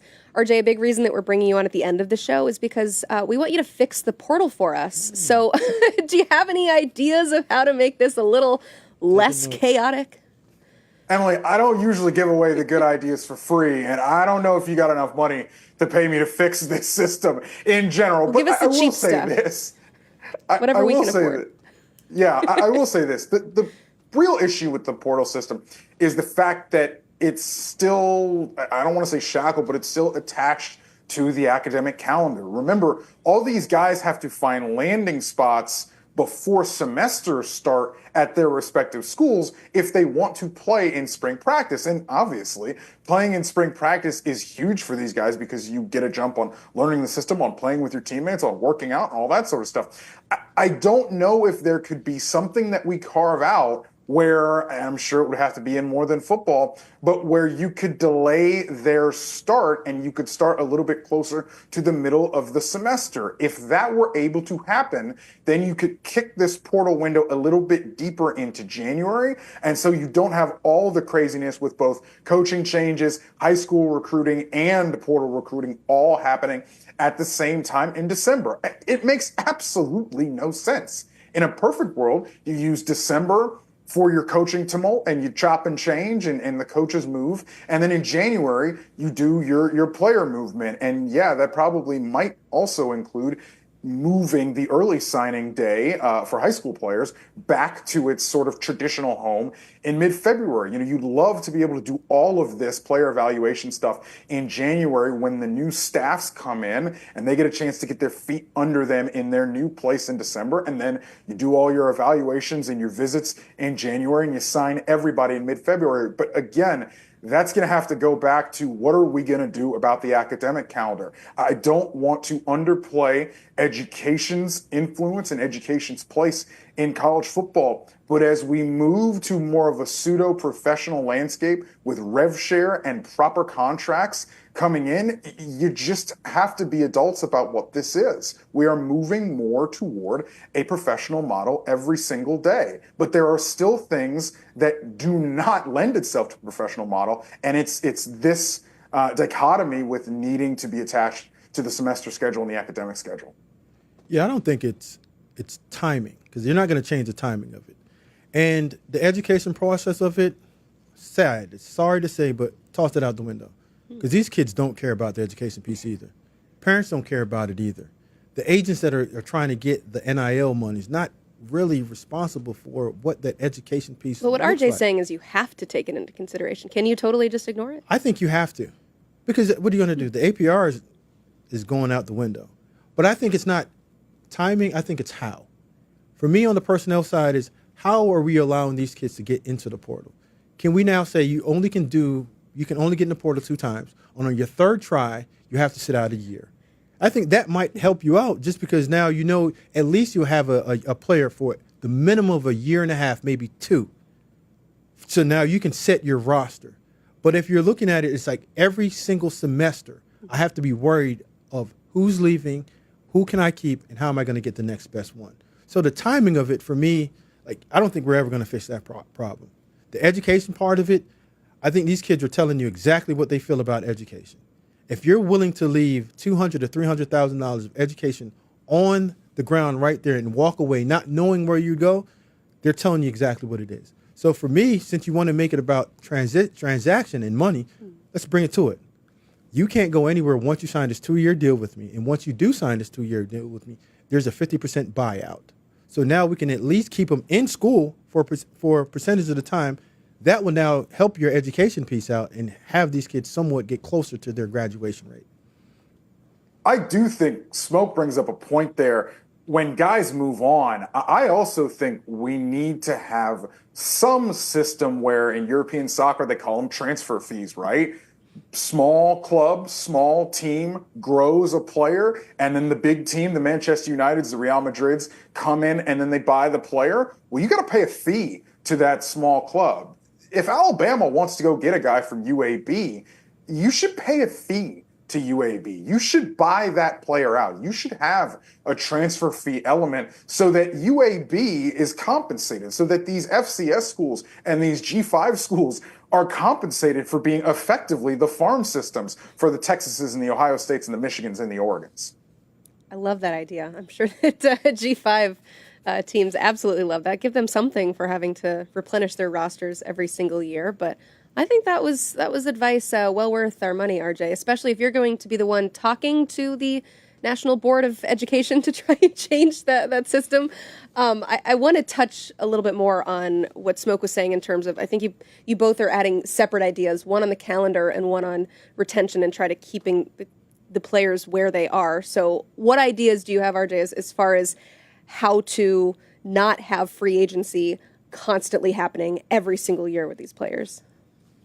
Well, I think this is part of why the NCAA is going to Congress and trying to get this antitrust exemption and doing these sorts of things, because at the end of the day, if you try to put a restriction on me as an athlete trying to move, we've seen in the last year that it's just not standing up in court, because now that athletes are able to be compensated effectively, as an athletic department or as the NCAA, you're restricting my ability to earn, and you can't restrict my ability to earn unless you have a collectively bargained CBA with something that would then create. You got to find a way to do a players union. You got to find somebody who represents the athlete's interest at the table. So there are so many layers here when you try to find a fix. You know, I would love to say that you try to keep these players to stay put, or you try to make them sit out a year, but then you have to realize that every decision that the NCAA has made pretty much since they opened the floodgates on the transfer portal back in 2021 and on NIL back in 2021, I should say, is basically because the NCAA is afraid of getting sued. The NCAA does not want to put themselves in a position where they're going to continually lose in a court of law all the way up to the Supreme Court level. And that is really the reason why they've been afraid to put guardrails on some of this stuff. And even when they have tried to put guardrails on some of this stuff, like with Diego Pavia and his JUCO eligibility, you know, they've sent it to court, and Diego Pavia got an injunction back in December, and now he's able to continue playing, even though he played at the JUCO level. You know, their rules, the NCAA's rules, just are not standing up. Yeah, they've been sued on NIL. They've been sued on player movement. They're now being sued on eligibility. So, yeah, if I'm the NCAA, I'm taking a little bit of a back seat. What do you think about what he said? Want no part of. If I'm the NCAA, I want no part of it. This is make this semi-pro football, and stop using the NFL.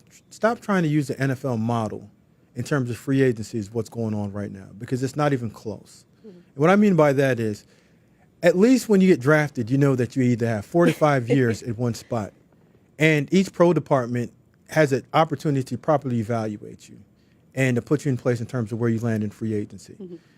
The NCAA either got to allow live poaching to happen, so where I can go in and just take a stab at anybody on any team that you want me to, because that's what you're creating. If you're creating windows for players to be able to move from place to place, you have to give the universities or personnel department the opportunity to just actively go out and recruit players on other teams. They're doing it already right now. So instead of hiding behind the curtains, just open up the curtains and say, hey, listen, you can't transfer from conference to conference like they have in the SEC. Mm-hmm. And you only can, if you're in the P4 conference, you only can transfer down. Mm-hmm. And allow those group of 5 guys to come on up to give you a better chance of doing that if you want to make it fair. So now you're putting a lot of pressure on the players and the agents, and also the recruiting and personnel departments, of making the right decision when they do sign portal guys, because high school guys are only getting signed 10 to 15 at each school. So just make those changes. Live poaching. Stop trying to adopt the NFL model of, because you don't have a salary cap, there's no CBA, there's no rightful rules of how we're getting to the end of it. It's always the beginning of how players are getting in and getting out. There's no end to how do you sustain this over a period of time. Just really want there to at least be a legal tampering period. That's one of my favorite things. All day, live poaching. Total oxymoron. But yeah, there's certain things you can glean from the NFL and certain things that just have to be different. Richard Johnson, thank you so much for joining us and for fixing the transfer portal. There, we're done. We did all your work for you. We appreciate it. And thank you for joining us here on our transfer portal recap show. One more reminder, use the promo code PORTAL for 60% off annual VIP memberships on 247sports.com, but also go check out all the information that you could possibly need about the transfer portal, and keep it locked here on the 247 Sports YouTube channel, because as things continue to happen, which if you listen to our show, our guys told you that things will happen, you can check it out on the YouTube page.